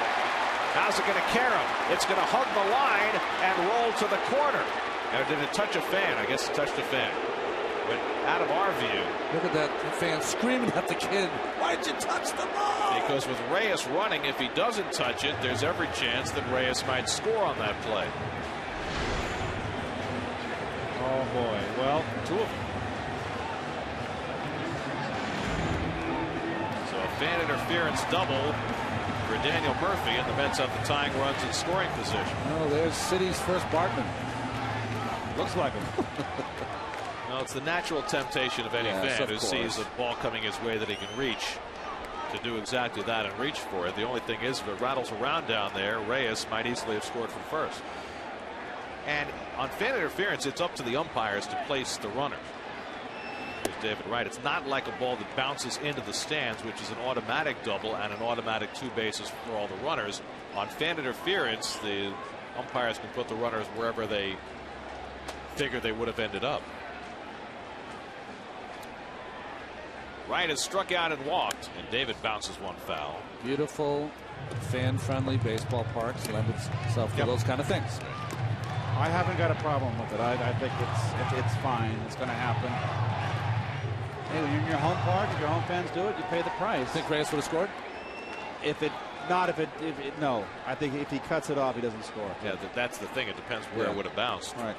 Once it came off that sidewall. Straight away in the defense. Base hit could tie it for New York. And David takes up and away 2-1. And with David now with Delgado red hot behind him, a left-hand hitter, Peavy wants nothing to do with Delgado. And you're ahead 2-1 here. This is your pitch to hit. Should get a cookie, right? Well, not a cookie, but a fastball. He might make a mistake. It's been a hard-working night for Peavy already. He doesn't want to go 3-1. He wants to throw a strike here. He's allowed 6 hits and 3 walks over 3 2/3. And he's low and away, and with the slider to right, and it's 3-1. So, what does he do now? Punt. Good eye by David. That's the value of the good eye at the plate. I personally have to. When I've given up a 3-run bomb 440 feet to someone, I'm going after the hitter up. 3-1, swing and a miss. He got the fastball, and Peavy beat him with it 3-2. Well, the belt high and up has been giving David trouble, and that's a big uppercut. That's why. Look at the arc of the swing. It's going like that. He just cut him off at the neck. Sorry, I was a little tardy. Had my gloves on. It looks like one of the photographs from The Exorcist, you know? Jeez. That's right. Only missing is the pea soup. Getting him. Sorry, the Omen. The Omen. Yes. That's right. 3-2 to David Wright. And the outside corner, strike 3 call. Peavy picks off the outside corner with the fastball. Wright has struck out for the 2nd time tonight. And the Mets, for the 2nd straight inning, strand 2 in scoring position.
The series with the Brewers begins tomorrow night at 7:10 p.m. Mass transit is the faster, easier, and greener way to Citi Field. Get to the Mets' new world-class home of amazing and visit Mets.com or call 718-507-TIXX for your tickets now. David Eckstein drove in a run with a base hit in the 5-run third for the Padres. I don't know what was going on today. I took the 7 train. I was a little late today, and there was no one on the train. That's usually packed. Rounded out to Castillo. Well, maybe folks were doing a doubleheader today. Little Bronx in the afternoon and Queens at night. There you go. So they were at Times Square switching from. Or maybe they heard that you were going to go on a 7 train. They said stay off it. Let's check in with Kevin Burkhardt. Kevin? You guys, I don't know about you, but it is so strange seeing the San Diego Padres team, and especially walking in the clubhouse with no Trevor Hoffman. Obviously a legend in San Diego, now with Milwaukee trying to get healthy. And Giles rifles one to center, but Beltran will make the catch, 2 down.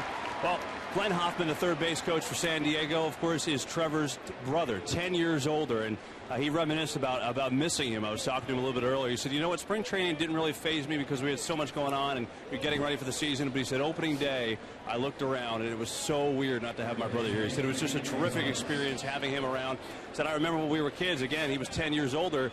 He wouldn't really let him play with him because he was so much older, but he would let him go chase the foul ball. So that's how Trevor got involved. And he said, I'll tell you what, just the best experience for me, not only being here while he played, but watching how he treated other people. And I think it'll really hit us guys when we go to San Diego, when we don't see the flames come up on the scoreboard and the stadium go silent before Hell's Bells comes on. That will be really strange. Back up to you. Well, Glenn should know about how to treat people because he is one of the nicest people around. And of course, Trevor is now a Milwaukee Brewer, although not ready to pitch yet, and will not be here with the Brewers this weekend. I think Ramon caught one off his left shoulder there on that foul tip. The back of the glove, too. Oh, no, I got to hold up his forearm. Yeah. Adrian Gonzalez 0 for 1 on a walk. Mets walked him intentionally in the 3rd inning and paid for it. Chase Headley followed with a 2-run single. Kevin Kuzminoff a run-scoring hit that turned a 2-run inning into a 5-run inning. And Gonzalez swings and misses. 2-2. Adrian Gonzalez last night hit his 100th career home run. It was Headley on deck. Did you pronounce that correctly? Headley. Wow, 43 in the 3rd. Check swing. Did he go? They check at 3rd. No swing, says Paul Emmel.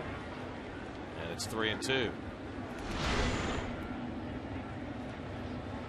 A little change up down. No, he did not go. But this has been probably one of the few games I've seen John Maine where there's been more checking to the umpires for check swing calls, as opposed to the usual complement of foul balls that accompanies John's night. 3-2. And he missed with a changeup ball 4, so Gonzalez on with a 2-out walk after Maine had retired the last 6 in a row. 3rd walk given up by Maine. That bullpen is quiet, trying to get Maine through this 5th inning.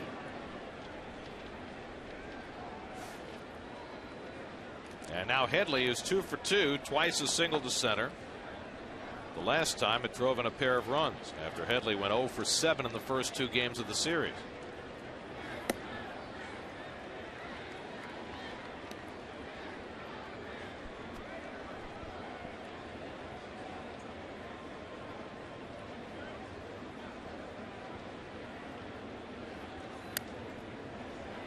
One and one to Headley.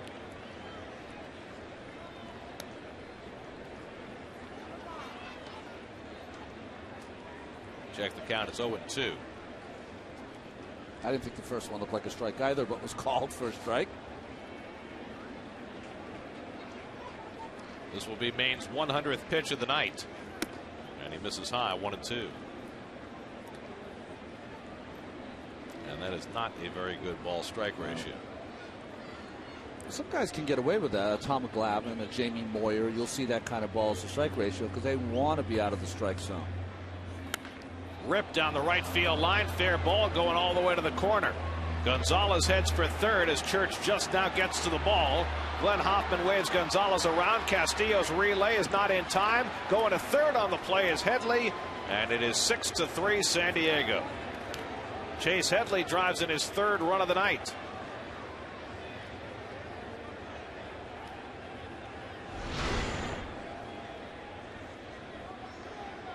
Fastball in, and it was in, but it was down. And Headley just turned on it. That's a rope down the right field line. Nice hitting.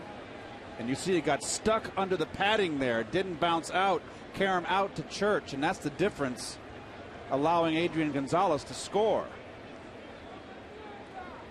It's a double for Headley. He takes third on the throw. So he's having a big night. 3 for 3, 3 RBIs, and now the Mets are 3 runs down. Well, let's see where they want it. Up and in. It's down. A little bit too much play too, Ronnie? Yeah, Castro really wanted that pitch about letters high.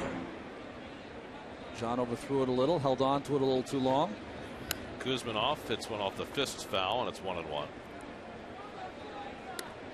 So after a fine first start of the year that resulted in a no decision, John Maine getting belted around tonight for 6 runs and 7 hits. And now Jake Peavy, who was 3 runs down in this game, is 3 runs up.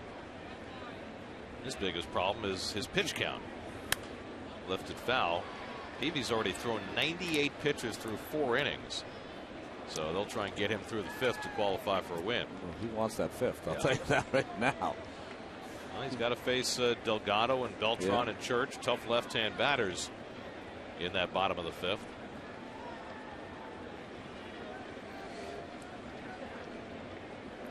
One-two. Bounced out to Reyes. Runs it down and throws out Kuzminoff to end the inning. But a 2-out walk hurts Maine as the Padres tack on a run. Now halfway through, 6-3 San Diego.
Who will drive in the most runs for the Mets this season? Wright, Delgado, or Beltran? Wright led the team last year.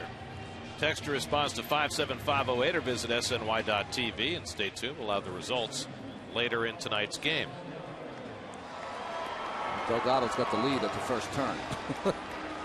Well, he's got a dozen now after a 3-run homer his first time up tonight. That gave John Maine a 3-0 lead, but Maine was unable to hold it. 5 in the 3rd, 1 in the 5th. And now the Padres with a 6-3 lead. Delgado followed his 3-run homer with a fly ball to center field in the 3rd. Infield overshift on against Carlos, and he lifts this one to center field. Should be easy for Jody Garrett. 1 pitch by Jake Peavy, and 1 out as Garrett staggers. And you have to worry about the wind flow out there in center field at Citi Field. Good cut by Carlos right there. Just got under it. Temperatures dropped to 46 degrees and just before 9 o'clock.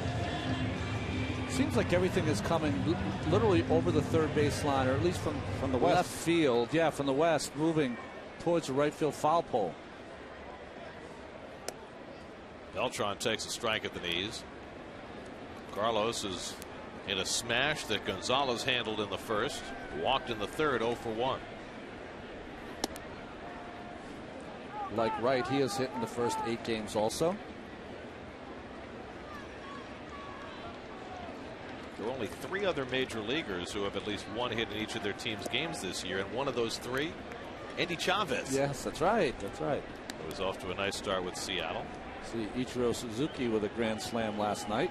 And Griffey hit a home run, yes, which was number 613 lifetime and his 400th as a Mariner.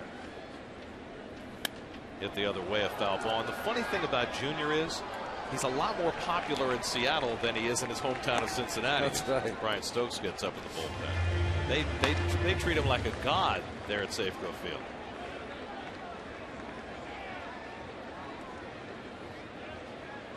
Did you see how they introduced the Mariner players? They had them come in from center field like the football players with all the smoke and came running through the. No. Yeah, they did. Oh, God. Did they break through the paper banner like in high school? How embarrassing. I know. Gosh, what do these guys? They go to college and they get these degrees, promotion, and what do they come up with? Come on, the fans love that. 3-2, and Beltran fouls it off. What they don't realize is half the team is gassed by the time they get to the first base line. They just have to have oxygen in the dugout. That's what they have in football, right? They haven't got the oxygen That's right. on the bench. I think John wants to hear any frivolity right now. 3-2 is outside, and Beltran is on with a walk. Second time he's walked tonight, and that's 4 for Peavy, who's trying to find his way through this fifth to qualify for a win with 106 pitches under his belt, and it's not coming easily. So now Ryan Church comes up for the third time. Church is single to right, grounded to second, 1 for 2. Mets scored 3 in the first on Delgado's 3-run homer. They got the leadoff man on in the second and didn't score. They got runners to second and third in the third and didn't score. And they got runners to second and third in the fourth against Peavy and didn't score. So the Mets have left 6 runners on over the first 4 innings.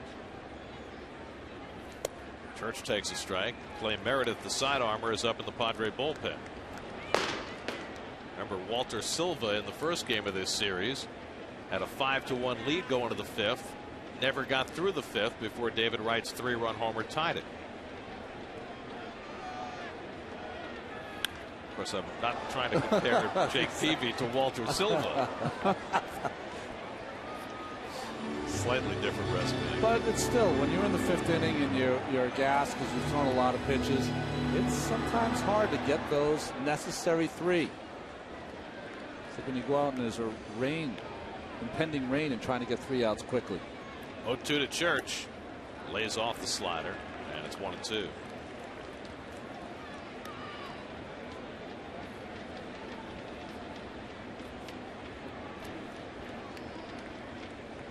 Josh Willingham just homered for the Nationals. They now lead the Phils 4-2 in the 7th. Looking for that elusive first win. Still not enough. And Church takes a fastball on the inside corner, strike 3 call. Good looking pitch by Peavy for his 4th strikeout. This is the first time we've seen Peavy be able to throw that fastball that starts at the hip and comes back over the middle of the plate. That is a good pitch.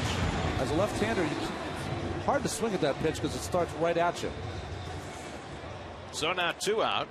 Beltran still at first, and here's Castro, who's been a little overmatched tonight. Popped up and struck out 0 for 2. And Ramon fouls the first one away. That's a lot of pitches in less than 5 innings. Wow. But he threw 44 of them back in the first, and so it's been a difficult night for him, and yet he's got a lead. Fernando Tatis around the bat rack. Pitcher spot 2 hitters away.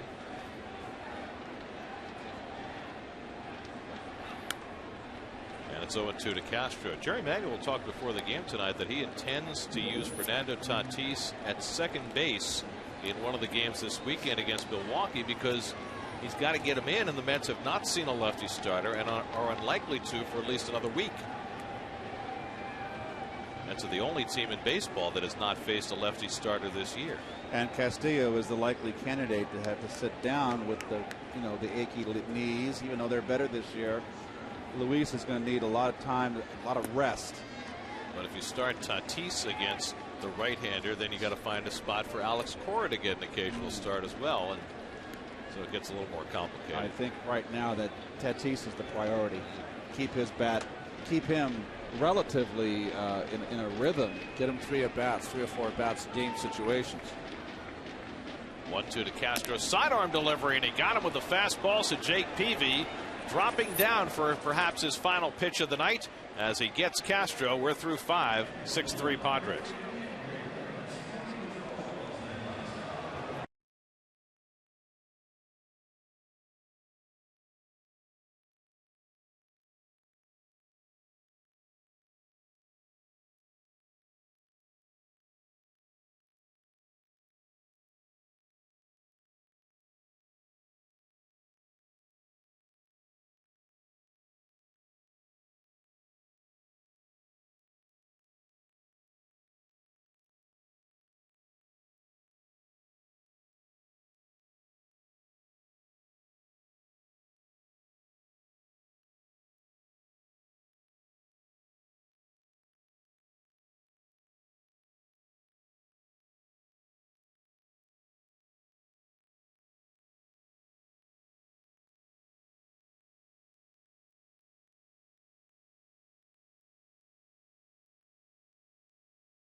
Where's Bob's located? On the island? Got him in Connecticut. Connecticut? Everywhere. Oh, okay. Well, there's Peavy getting the congratulations from everybody in his dugout. His outing over after 114 pitches in 5 innings with a chance for a win. No, he's not related to me. Well, he's got hair. A little more. Ouch. Darren O'Day on for the first time since his back-to-back poor outings in Florida. But you see O'Day's numbers there. This is from his games last year with the Angels, but he has had that tough run in Florida, but these other appearances, 3 scoreless, they need him. This is one of those things where he needs to go get 6 outs for the team and keep the score here, give the Mets a chance to come back. Henry Blanco leads off in the 6th inning for San Diego, and Blanco hits the first pitch in the air to left, and Daniel Murphy has it lined up. 1 pitch, 1 away. Time to check in with the studio. Chris Carlin and a New York State Smokers Quit Line game update.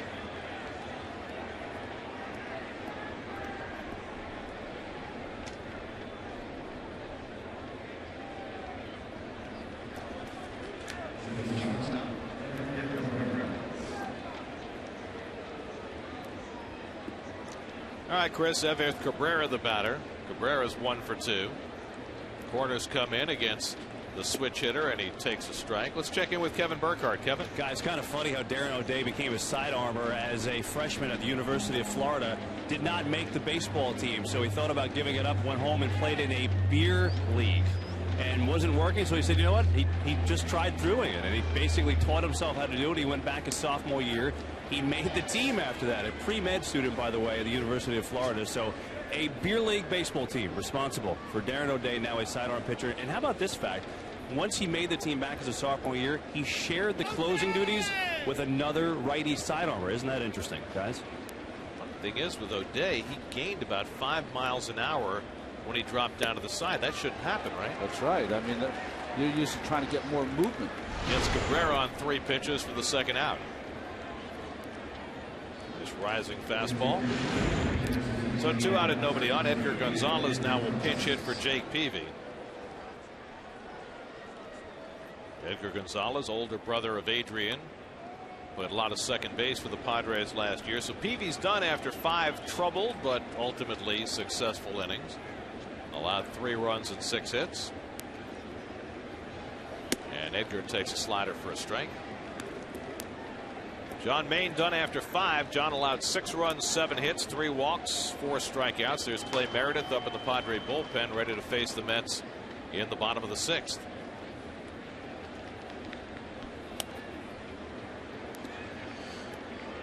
And O'Day has come out throwing strikes. And there's the Shake Shack. What a burger there, and pulled pork. And there's the old Shea sign on the top of the old Shea scoreboard. Met skyline, the New York skyline. Still have that ribbon on the World Trade Center. I'm glad they brought that over. 0-2 pops out of the middle of Castro, 1-2.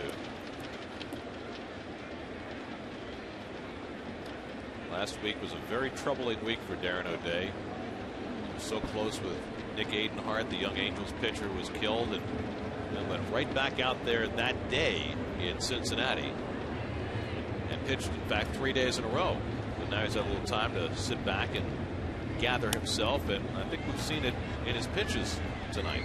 It's a little sharper.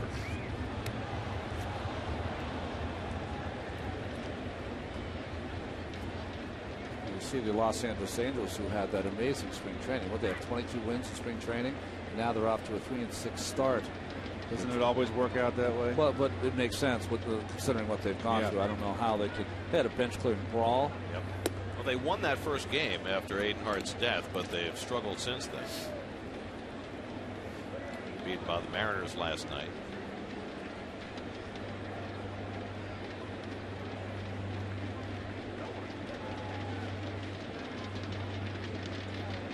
Two and 2 to Edgar Gonzalez. Just fouls away the slider.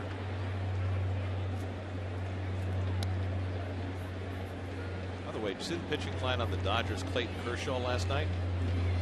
7 innings, 1 hit, 1 run, 1 walk, 13 strikeouts. He's going to be a star, that kid.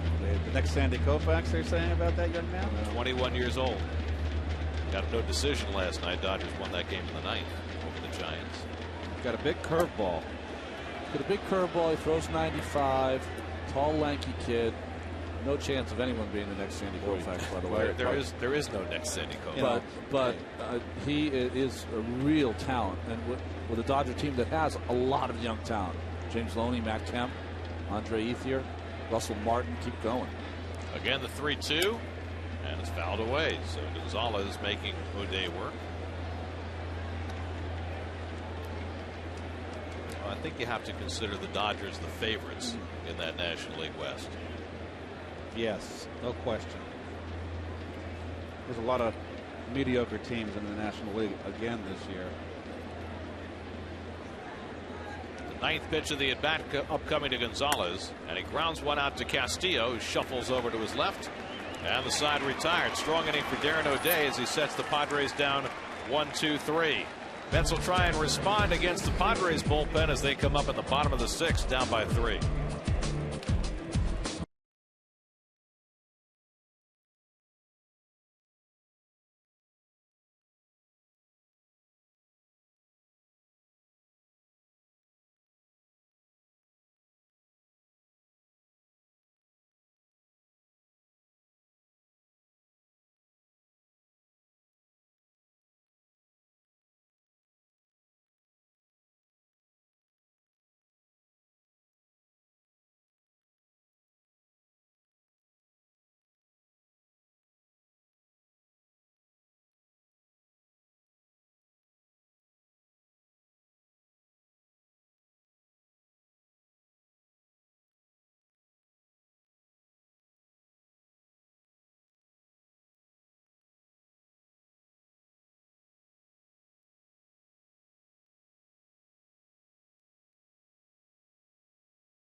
I said the color of my pencil sharpener looks like rusty to me. By the way, I'm colorblind. That doesn't look orange to me. Looks What's pink, red? Looks Okay. pink to me. Luis Castillo leads off against the sidearmer Clay Meredith as we go to the bottom of the 6th. Well, Clay Meredith was 0-3 last season, but appeared in 73 games as he is one of the most reliable relievers for Bud Black's crew. Castillo 2 for 2 tonight, singled to center and then laid down a bunt hit in the 4th, and Luis now hitting .417 for the year. And Louis is one of 5 Met players in the lineup tonight that have an on-base percentage of over 400. 440 starting tonight. Takes inside from Meredith, 2-1. Jeremy Reed out on deck to pinch hit for O'Day, and then Jose Reyes as the Mets bat in the 6th. Jake Peavy, 114 pitches over 5 innings, 3 runs, 6 hits, 4 walks, 5 strikeouts, and 1 bomb of a home run by Delgado. He also committed a balk. But he held the Mets off the board the last 4 innings despite base runners every inning. Pedro Feliciano up in the Mets bullpen getting ready to pitch the 7th. Castillo takes a strike, 3-2. Here's a place where you probably don't mind Castillo taking 3-1. Agreed. In a leadoff situation, you're down. Yes.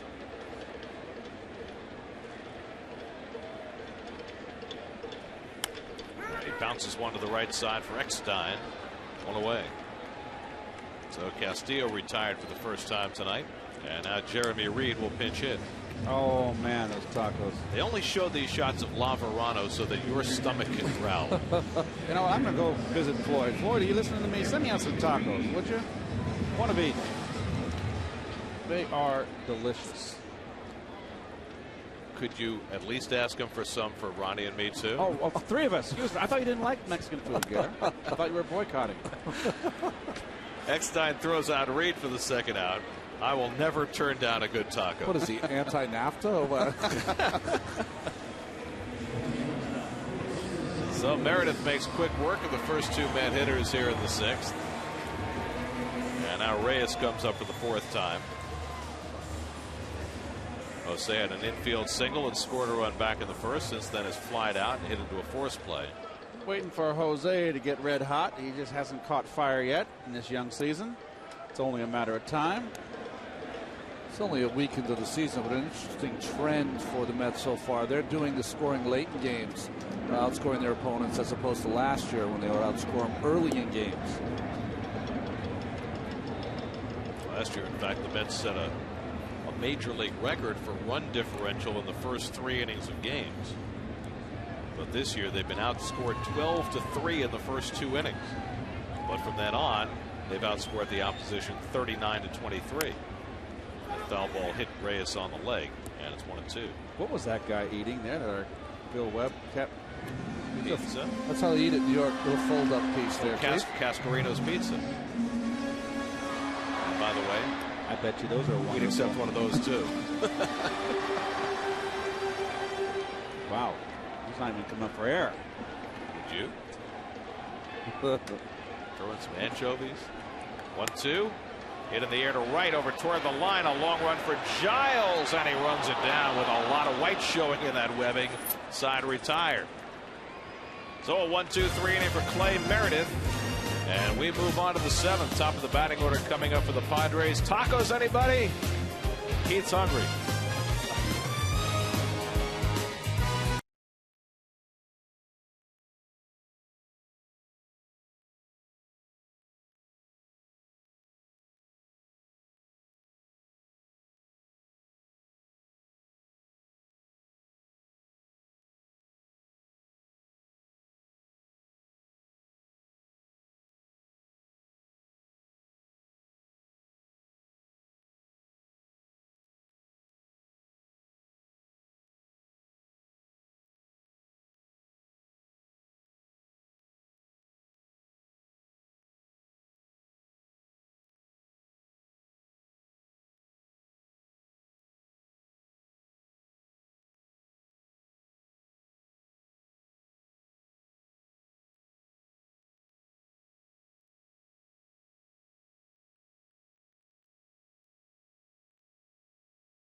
Citi Field.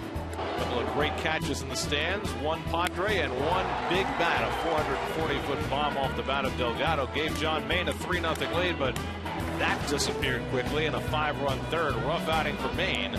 And now the Mets will try and fight from behind in the late innings, trailing 6-3 as we go to the 7th.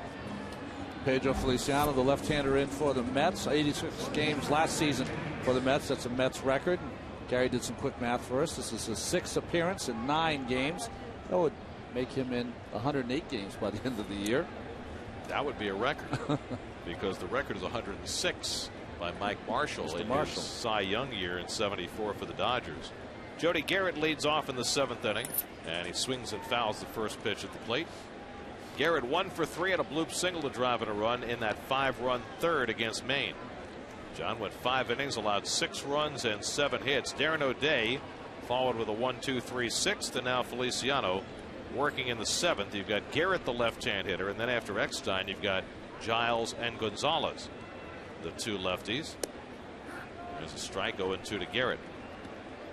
Jody Garrett revived his career last year. Had gotten his career off to a terrific start with the Indians, but then knee problems short-circuited the Stanford product, and he kicked around and looked like his career was going to be over until he resurfaced in San Diego and really had a good year last year, particularly against the Mets.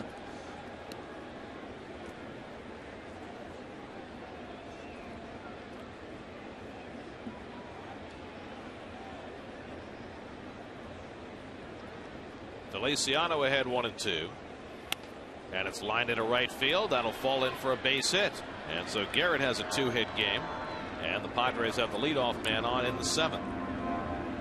Well, last year the Padres lost 99 games, and were widely predicted this year to get to triple digits on the loss side, but they're off to a 6-3 start this year. Well, the Diamondbacks, of course, have Brandon Webb, who was their mainstay, who's on the disabled list. That's going to hurt them. I think the Dodgers are the class there, and we'll see who can be in 2nd place. Maybe Eckstein has been great for the Padres. Edwin Moreno up for the San Diego Padres. Good hit and run man here in Eckstein.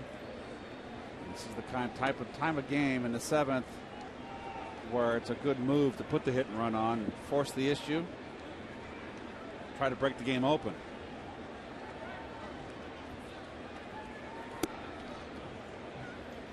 Pedro misses low, 1-0. Eckstein 1 for 3 tonight, 4 for 11 in the series, and has driven in 3 runs in the 3 games.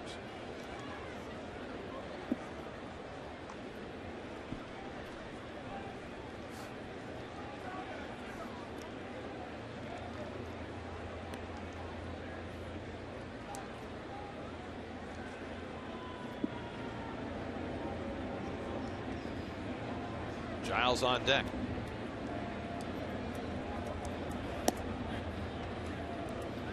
1-1 to Eckstein.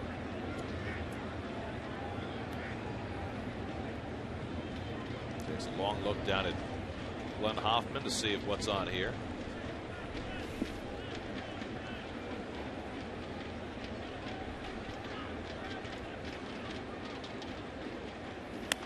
Pulled, foul. 1-2. Eckstein now 34 years old.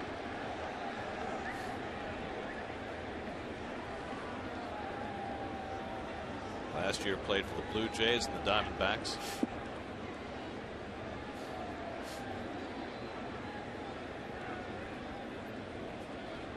That's another nice angle right there.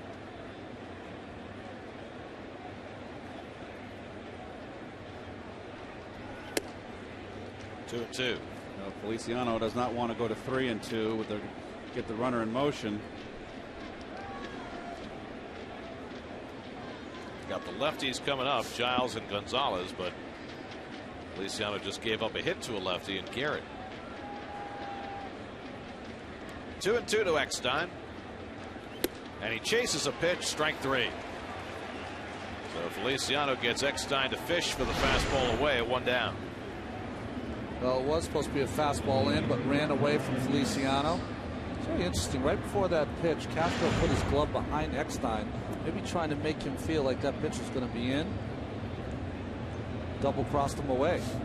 So now here's Giles, who's really struggling. 0 for 3 tonight, 1 for 12 in this series, and he's never had much luck with Feliciano. Bounces one slowly. Castillo hurrying in will have to go to first, and that's the second out as Guerin moves up a base. So 2 away. Giles now 0 for 12 in his career against Pedro Feliciano. So now Adrian Gonzalez with 2 out and a runner at second. Gonzalez has walked twice. One of those was an intentional walk in the 3rd inning, and it blew up in the Mets' face as the following hitter Headley singled home 2 runs. The second walk was with 2 outs against John Maine, and that cost him 2 as Headley hit that double down the line. So Keith's current favorite out-of-town player, Chase Headley, has had himself a big night. He has. Don't call him Hetty. Lamar. Gonzalez hits the breaking ball foul. Nothing in 1. Is Blazing Saddles a hit with the younger set out there? Do you think young guys would know it? I watched it in spring training. Did you laugh just as much? It was disappointing. I have to tell you, I had the same experience. I watched with my kids, and they thought it was the worst thing they'd ever seen. But there were some funny scenes in it, extremely hilarious scenes. But all in all, it was a stink bomb. It's also it's very much out of date in terms of some of the humor. Bounce slowly. Castillo again hurrying in, makes the underhand flip to get Adrian Gonzalez to end the inning. A hit and 1 left. 7th inning stretch time. Mets have Murphy, Wright, and Delgado coming up, down by 3.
Sports drama covered as they go head-to-head with the Daily News beat writers behind the hottest stories on Daily News Live, presented by Citi, weekdays at 5 p.m.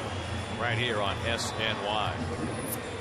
Time to Ask the Booth, brought to you by Dunkin' Donuts. Jason from Albany wants to know, Keith, what was your approach to hitting with 2 strikes? Well, 99% of the time, 99.9% of the time, it was protecting the plate, going up the middle, thus making you vulnerable in, but you had to protect the plate if you're behind the count with 2 strikes in particular. There were a couple instances where I was in Los Angeles one time and Jerry Royce was pitching, and Jerry Royce loved to pound me in. And runners on first and second, 2 outs, and he had me 0-2, and I just knew he was going to throw me a sinker in, and I looked for it in. He sure enough, he did. I had a double down the line, scored 2 runs. Only veterans can do that. Trust me, if I was a rookie and I was 0 for 3, I would not have taken that chance. But that was an educated guess. Saying don't try this at home, kids. Exactly. Edwin Moreno takes over the pitching for the Padres as we go to the bottom of the 7th. Daniel Murphy to lead off, and he takes up and away for ball 1. Edwin had that great game in the first game of the series. 2 innings pitched, no runs allowed. Well, the Nationals look like they may be on their way to their first win of the year. That's almost enough. Elijah Dukes hit a home run. Well, Dukes now has got the starting job.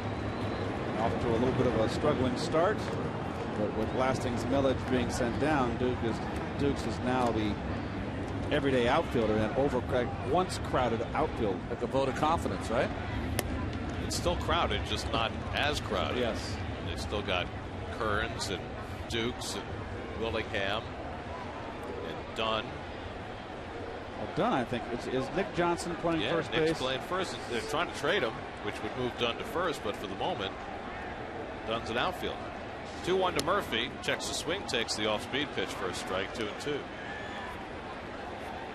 Moreno struck out Murphy on Monday. As you look at the traffic out in center field, a little shorter line at the Shake Shack. Time to get in line and get a burger. Grounded down to first, and a fair ball for Gonzalez. Moreno gets over to cover, one away. So 1 out and nobody on. David Wright coming up. David's had a rough night, struck out twice. He's also walked and stolen the base. David has now struck out 13 times in his first 33 at bats, but had a hit in every game before tonight. Well, to put that in perspective, as you see Jerry Coleman, it's always great to see him, isn't it? Jerry Coleman, I had a chat with him. He went to school in San Francisco. He's a San Franciscan. He went to Lowell High School in the city. My dad went to Mission, and they knew each other, played against each other in high school. Jerry told me that he is, of all the announcers, he has announced in baseball the most losses of anybody else. There's no one's close. Said he started in 62 and 63 the Yankees won, and then all of a sudden it was all downhill after that, after 64, and they had those lean years in the mid to late 60s for the Yankees, and he went over to the Padres. Jerry, who is in great shape at age 84, was part of the ceremonies at the new Yankee Stadium today, and then came down here for the game. And Jerry's famous line he's known for is Ron Darling's throwing up in the bullpen. Whoever was throwing up. Yeah, exactly. That's his great line.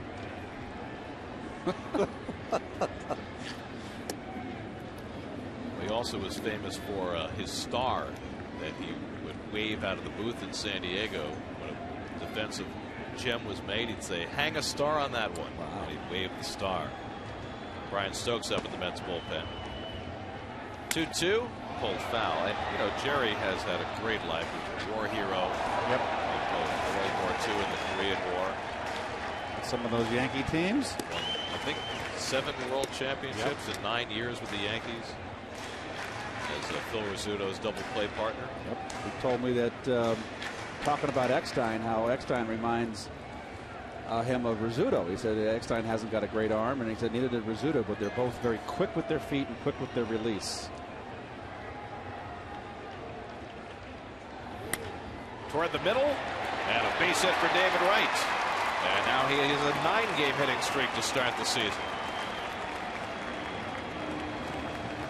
Well, one a day keeps the doctor away. Well, just one more note on Jerry Coleman. It's been a very difficult week in the broadcasting community, and I think it's important that we all remember to treasure folks like Jerry Coleman who've been able to continue to work and excel and shine and show up every day all these years. You know, the news today that John Madden is retiring, I think, took a lot of people by surprise.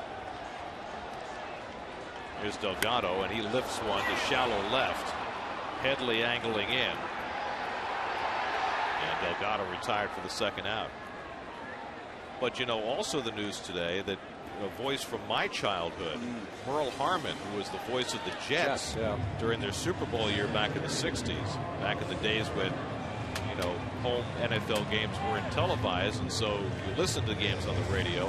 Merle Harmon, who worked with Sam DeLuca on those Jets broadcasts, he passed away yesterday. So it's been a tough week.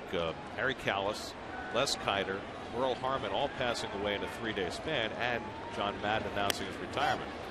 Beltran pops one foul off to the right.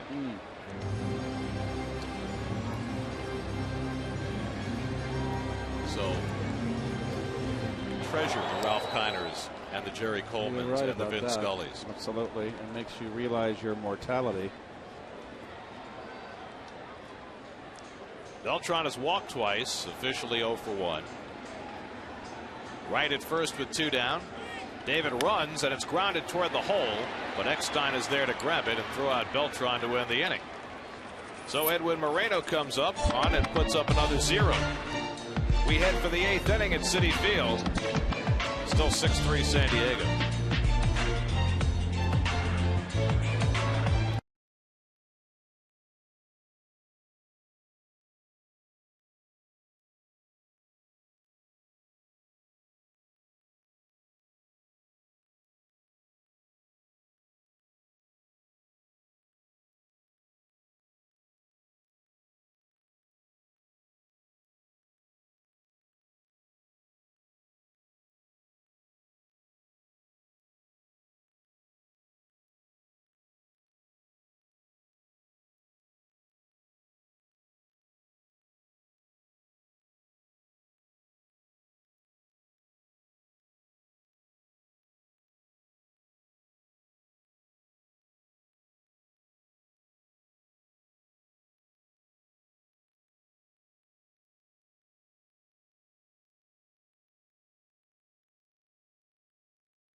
Is on the mound as they try to stop the Brewers and the powerful bat of Ryan Braun here at Citi Field. Mets Brewers coverage begins with KFC pregame live tomorrow at 6:30, only on SNY. Brian Stokes on to pitch the 8th inning. Chase Headley having a big night. Lines one in a right, and he's got a 4-hit night. The second 4-hit game of Chase Headley's career. Let's check in with the studio. Chris Carlin for a New York State Smokers Quit Line game break.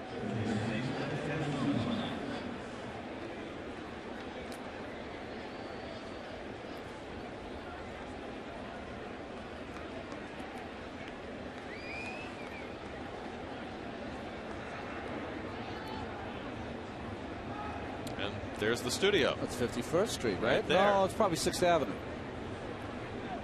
Rockefeller Center West. Brian Stokes in has been outstanding. He has that one loss. What's we forget about, and that balk by Feliciano, it was that line drive from Rodriguez that got over the head of Church. Ended up as Brian Stokes' run, and he got the loss for that game. If it's an unearned run, shouldn't it be an unearned loss? The pitchers have been fighting for that for years. The former Med Duaner Sanchez up in the San Diego bullpen. It's like there's a narrow escape hatch from that. There is, right? The visitors' bullpen behind bars. Waiting to see Mel Gibson pop out of there.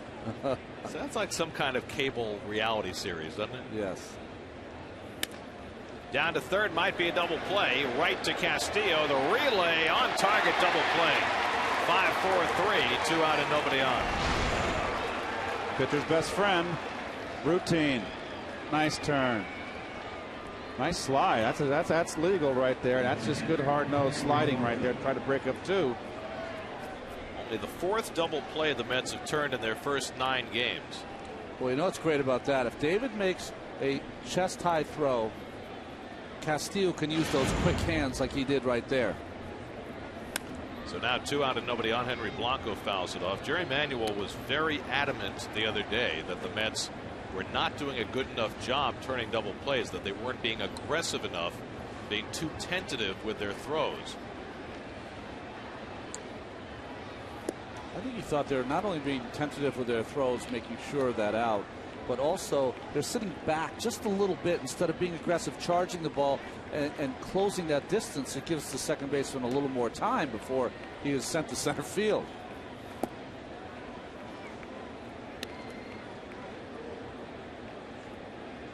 Well, I know one thing. We showed all the extra infield work today prior to the game, and those are things that we never did in our day. We did them in spring training. Right guns down Blanco, inning over. Mets with 6 more outs to play with. Church, Castro, and Castillo coming up. 6-3 Padres.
Game of the series with the Brewers. Livan Hernandez, who won his first start down in Florida, goes up against the right-hander Dave Bush. 6:30 the coverage on SNY. Johan Santana goes Saturday afternoon against Giovanni Gallardo, and then Mike Pelfrey and probably not pitch Sunday. Is that Rusty? I know Rusty's in the house tonight, but it's a little young for Rusty. Rusty's here? Yes, Rusty's here. He didn't come by to say hello. What is happening here with Edwin Moreno went out to the mound to start the 8th inning, and now Von Block's taking the ball It from was to him. give Sanchez a little more time. Obviously, he didn't feel loose yet. ruined my scorecard? So Ryan Church was getting set to face Moreno. Instead, he'll face the former Met Duaner Sanchez. This call to the bullpen brought to you by Lincoln Mercury. 6-3 San Diego. How can you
perfect so far for San Diego this year. Well, he's pitched 3 perfect innings, including on Monday night as he set up and held that win for the Padres with Bell coming in with the save.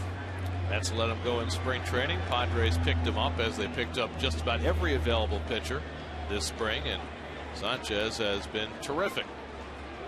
Ryan Church is 1 for 3. Castro and Castillo due to follow here in the bottom of the 8th. And Church lays down a beautiful bunt. Sanchez has no play to get him, throws it away. It goes out of play, and Church will go to second. Well, foolish play by Sanchez to throw that ball.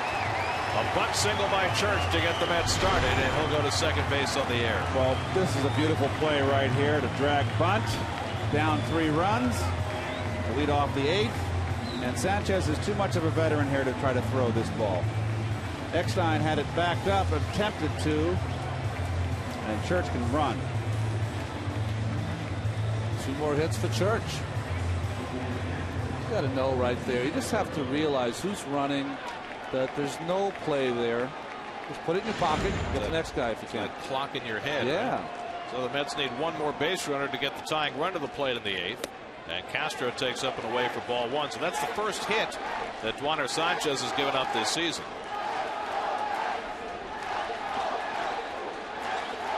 Castillo on deck, and then the pitcher's spot, and we see Gary Sheffield in the hole with a bat.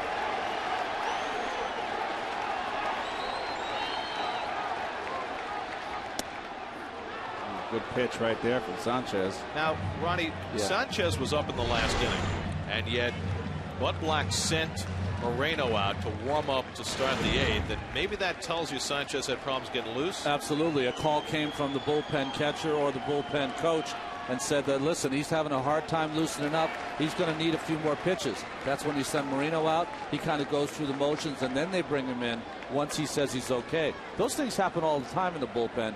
Usually, though, not in the beginning of the year like this. Of course, with Duaner, you know, we've seen ever since he came back from the accident, his stuff is not what it used to be. And if he's not getting loose, that could be a warning sign. Castro hooks one toward the left field corner. Back goes Headley, back near the wall. It's out of here! Ramon Castro with his first hit of the season, a 2-run homer. And he gets the Mets within a run. It's now 6-5 San Diego.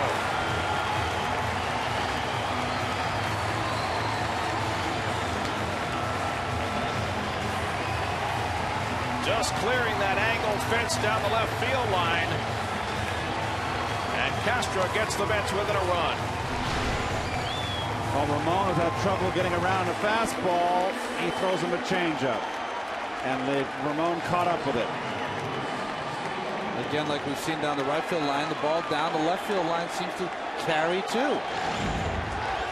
So now a 1-run game. And here's Castillo, who's 2 for 3 tonight. And he takes ball 1. Oh, there's a reaction from the Mets.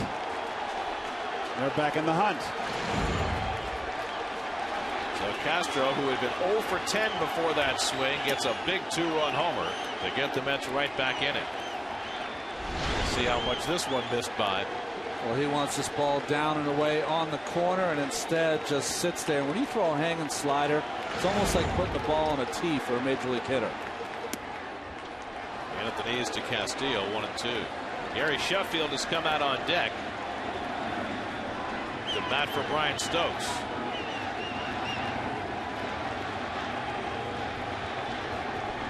One-two. Slashed foul. Well, our long national nightmare is over. The Washington Nationals have won a game. Beat the Phillies 8-2 tonight.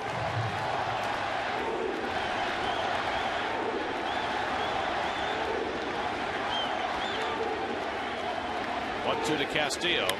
Slapped in the air to left field. Headley playing shallow right there. And that's the first out of the inning. Now Gary Sheffield, who is 1 home run shy of 500 for his career. Let's check in with Kevin Burkhardt. Home play with umpire Gary Darling. When Gary Sheffield comes up, there are special balls for him, of course, on the verge of that 500th home run. Basically, the balls have a hologram on them that can be checked under a black light. That if that home run goes out, they can tell if the fan actually has the real ball. So that's what that exchange was. And Gary says he's very aware of that. Every time they switch the balls before the at-bat, it cements in his mind that he's one home run shy of 500, maybe puts a little added pressure on him. Right now, Sheffield would settle for his first hit of the year. Started last night, went 0 for 2 and a walk. He's 0 for 4 to begin the season.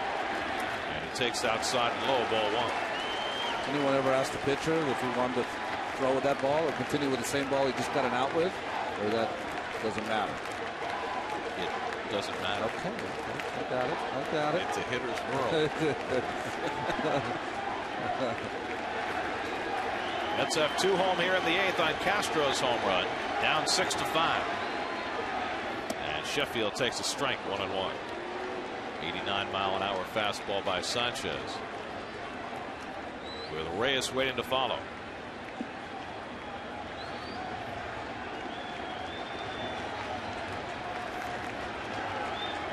One. And Sheffield takes it to third, 2-1. Well, last year Chad Bradford had given up the 500th home run to Manny Ramirez. Ramirez sent his people over to have Chad sign the ball. He said, I don't want to sign that ball. Good for Chad. No interest in signing that ball. So Manny sent over half dozen signed bats. He signed the ball. Not so good. 2-1 to Sheffield. Swinging. Oh, good cut right there. There's that vicious Sheffield swing. Oh, right on it. Caught the home plate umpire, Gary Darling, on the elbow. Boy, he had a pitch to hit there, didn't he? Yes, he did. When he swings it, he's looking for his pitch and he gets it. That is just vicious. It'll be quite a 500th home run against his Mets back in the game and tied. Meaningful home run. Gary trying to get his career rejuvenated. Since the 2007 All-Star game, he's played 169 games, and in that span hit just 217. Heath Bell up in the Padre bullpen. So Sheffield trying to recapture glory at age 40. 2-2 from Sanchez. Too high. Missed with the changeup, and it's 3-2. Seen so many times watching Warner last season that he just is not comfortable throwing his fastball. See what he does here on 3-2. Hooked foul under the promenade down the left field side. Another off-speed pitch on 3-2. Well, this is what happens is when you get an injury like Warner's had, or you're later in your career, you become a breaking ball pitcher on 3-2. Not happy with your fastball. Walker's setting up away, and Sheffield watches wide, ball 4. And now the Mets have the tying run aboard for Reyes. Boy, that was a close pitch right there. That could have gone either way. Sanchez thought he had him. Let's watch. Oh, I think he missed. Good call.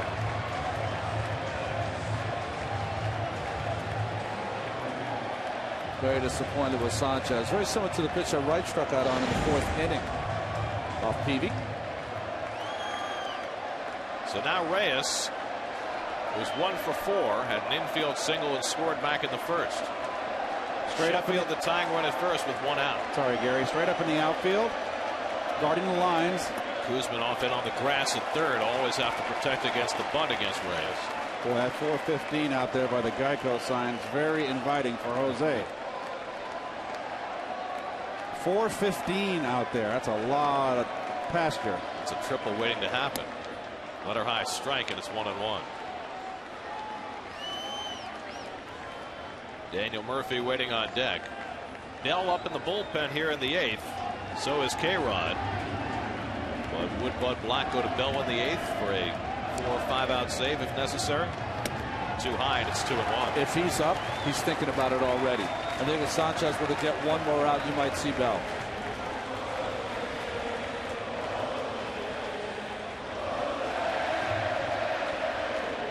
There's the former Met Bell, who got the save in the first ever game at Citi Field. 2-1. Reyes grounds one to second. Might be a double play. Eckstein hurries it to Cabrera and on to first for a 4-6-3 double play. And so Sanchez gets himself through the inning On the most unlikely of scenarios, a ground ball double play from Reyes. But the Mets get closer on one swing from Ramon Castro. His first hit of the year, a 2-run homer. It's 6-5 San Diego.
Decided to go with the front run. Yeah.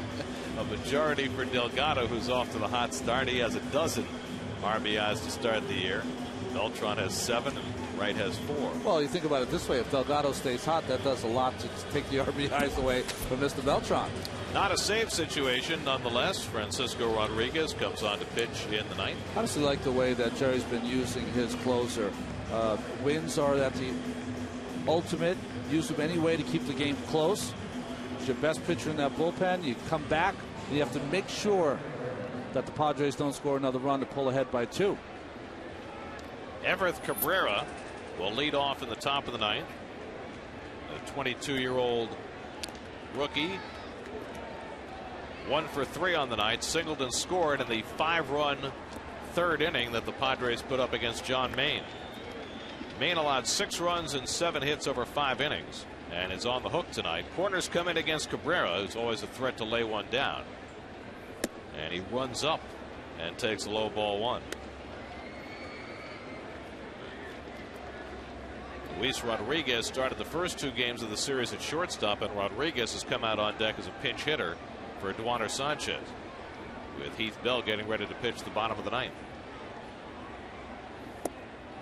Check swing, and he went around 1-1.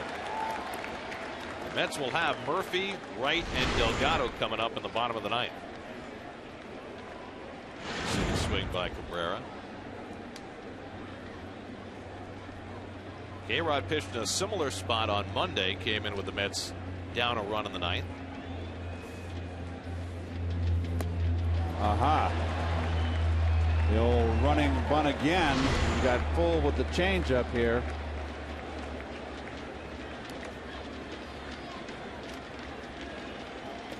I've only seen a few players that really were good at that. The guy that comes to my mind, guy in the 70s, late 70s, early 80s, Miguel Delaney for the Cleveland Indians. He was pretty good. Ralph Garr was pretty good for the Atlanta Braves. And one player today who does it well, and that's Rafael Furcal. There you go.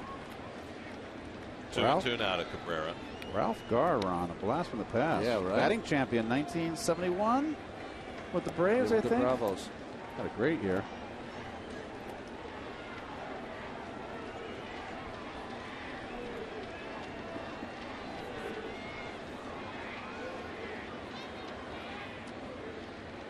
2-2 to Cabrera, and he struck him out with a changeup.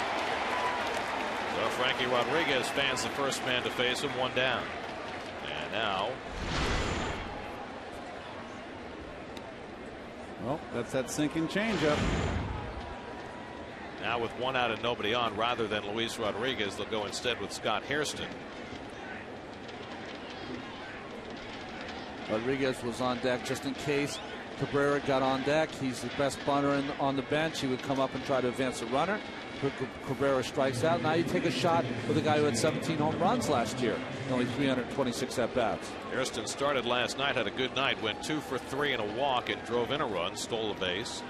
Part of a platoon in center field with Jody Garrett, and right now a very effective platoon the way those two guys are hitting. And that was the bench coach right there for the Padres you just saw there. Ted Simmons, my former teammate. Guess he had the job in Milwaukee that Willie Randolph has now. Right, he was let go when they fired the manager. The purge. It was the big, like Stalin. They got rid of everybody. They did. Yeah, but in this purge, guys could work again. Yeah, the other one, and it's warmer. 1-1 to Hairston. There's no Siberia involved.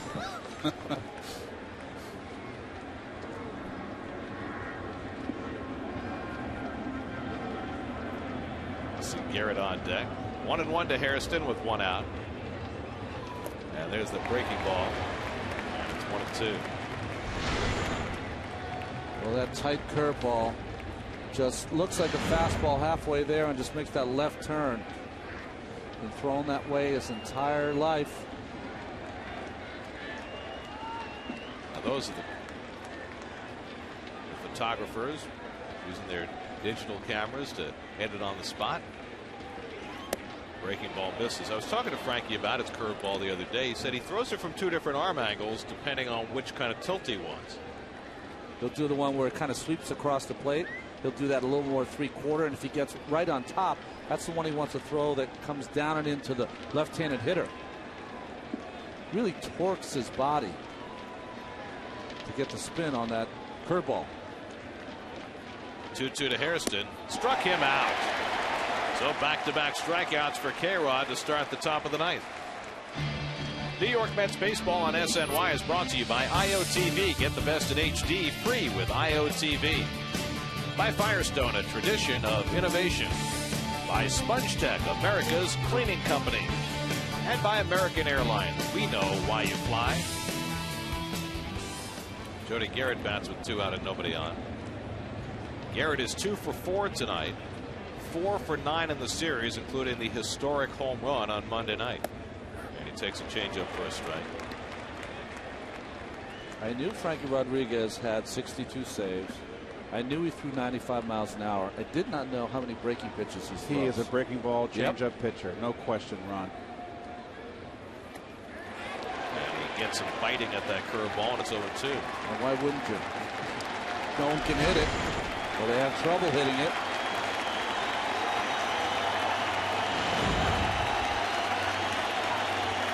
See his follow-throughs towards first base. It's almost like he's pulling that curveball with him as he's going and following through.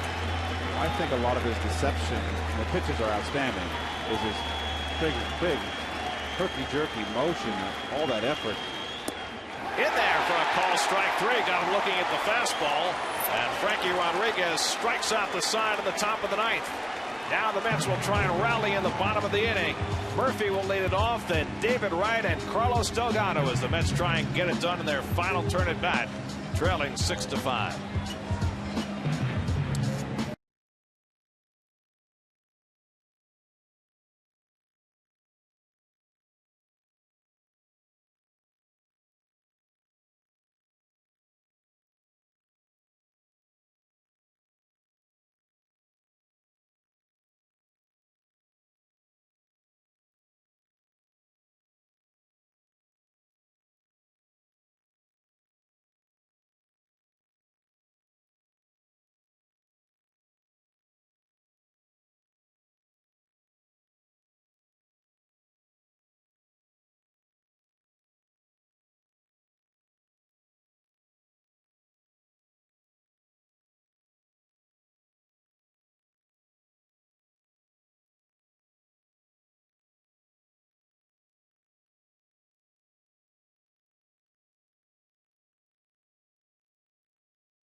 The Mets, they wanted me as a mop-up guy, yet when I was in the minors, I would close. I actually asked to pitch 3 innings in the minors. They said no, yet I would pitch multiple innings. When I got to the big leagues, it made absolutely no sense to me. Heath Bell, not afraid to spew venom at his former team, and he's got a chance to close him out for the 2nd time this series. Back upstairs to Gary, Keith, and Ron, guys. Well, you know, he's backed up his talk so far, but you know, he's a very gregarious guy, and I like him a lot. But it would really behoove him to stop talking about the Mets and just start talking about what he's doing now. It's better not to say anything and remove all doubts, right? Sounds bitter. He's bitter. Well, you know what, though? Every professional athlete goes through some tough times, and if he can use that for his motivation, so be it. So Bell, who worked a 1-2-3 9th inning on Monday to earn the first ever Citi Field save, something he said was very important to him. He has 4 saves already this season. They'll face a little tougher road this time around with Murphy, Wright, and Delgado in the bottom of the 9th. Well, Kuz went off right here. Now remember, he's not guarding the line. He's got to come in because Murphy might bunt. But Murphy popped one down that right over the bag for a double back in the 4th. Double and a walk tonight, 1 for 3. And Murphy takes a fastball for a strike. I always liked Heath Bell's stuff. He throws hard. He's got straight gas, but he's got a great curveball. Threw a lot of fastballs on Monday night. Let's see if he throws as many tonight. Murphy bounces one slowly. In comes Cabrera, throwing on the move. A nice play. Well, Everett Cabrera's looked very impressive at shortstop tonight. Agreed, Gary. They're not hurt by playing this young man, I'll tell you that. Comes in charging. He was an E-ball last year playing for the Asheville Tourists. Rule 5 pick and right to the big league. And it tells you what Bud Black thinks of him, having a young guy out there in the 9th inning when he's got Rodriguez on the bench. So now David Wright. David is 1 for 3. Had a home run against Heath Bell that won a game last year. Here's a case where you just might want to first pitch, look fastball, middle in, try to tie the ball game up. The next 2 hitters, both Wright and Delgado. And Bell keeping the ball away from David, 1-0. Delgado on deck, but David's got to keep in mind that he's got enough power. If Bell's going to keep it away, to shoot it out to right field. He can leave this yard to right. Up and in, 2-0. David had a base hit up the middle his last time up. Has now hit in all 9 games to start the year. Anybody gets on, Beltran will get a turn. 2-0. Swing and a foul ball back. Good pitch to hit upstairs. That's where you got to pitch David. Good cut above the belt. He's just not getting the barrel through, is he, Ron? Just enough away.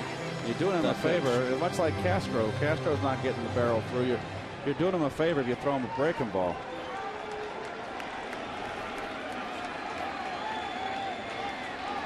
There's Ramon. His 2-run homer got the Mets within a run in the 8th. Upstairs, ball 3.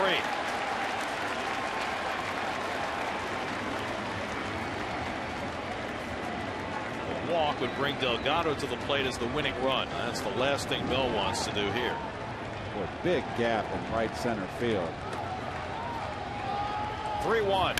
And a high fly ball hit to right center field. Lots of room out there for Jody Garrett.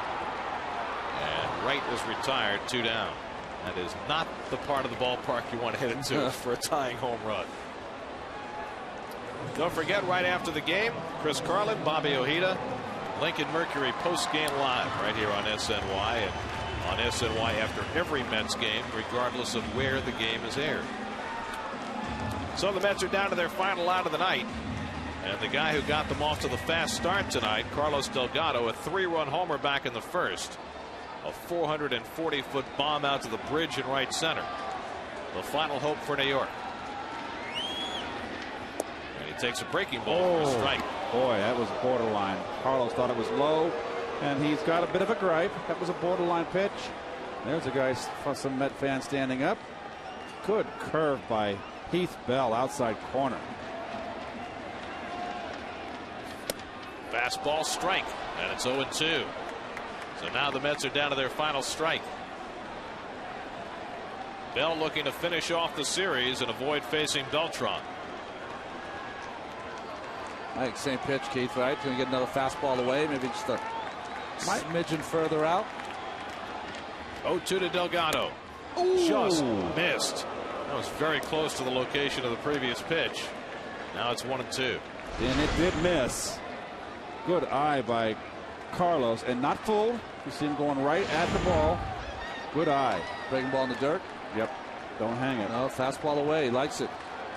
1-2 to Delgado. Up and away, and it's 2-2. I would just be afraid to throw him a curveball here because it's going to break down into his zone. I agree. If you can control it and you can bounce it, it's a good pitch. Blanco wants the curve. 2-2 to Delgado. Fouled it away. They got away with a hanger, RJ. Oh, boy.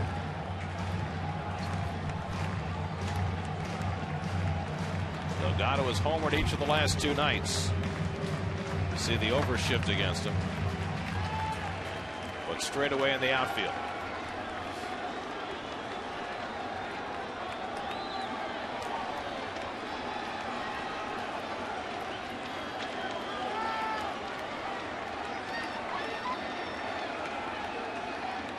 Two.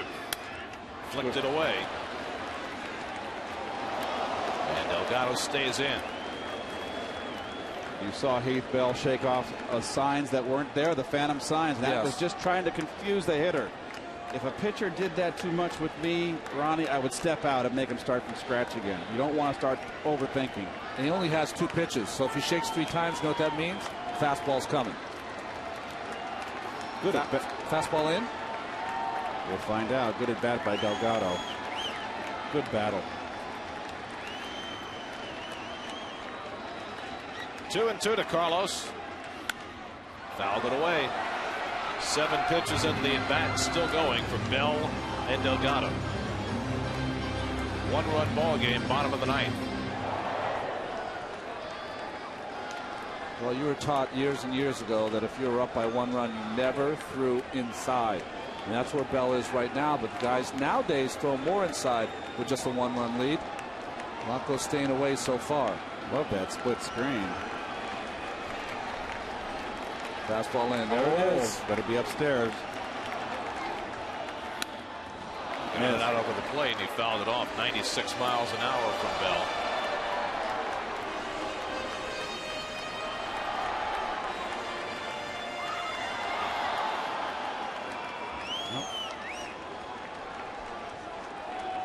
Fast start to the season for Delgado, and trying to come through in the clutch in the bottom of the 9th.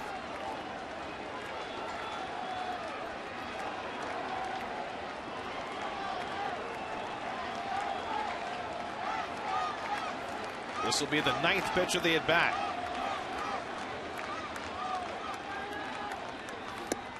Just missed. And it's 3-2 to Delgado.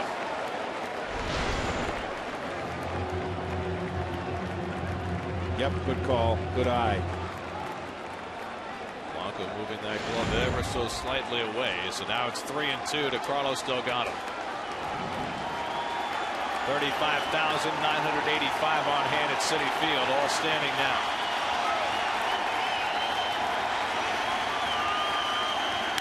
Hopped it up in foul ground, but there's nobody playing over that way, and so that ball's going to land untouched. With the third baseman Kuzminoff playing 60 feet off the line, no chance for him to get to that foul pop-up, and Delgado and the Mets have a life. Wow, you can see Kuzminoff right there. And he has no chance. He's playing, not even if he's even over another 20 feet, he would have had a shot at this. Well, you saw Heath Bell raise his arm that the ball's up. If you're a pitcher, you got to know where your defense is. That's a ball you might go after. 10 pitches into the at-bat.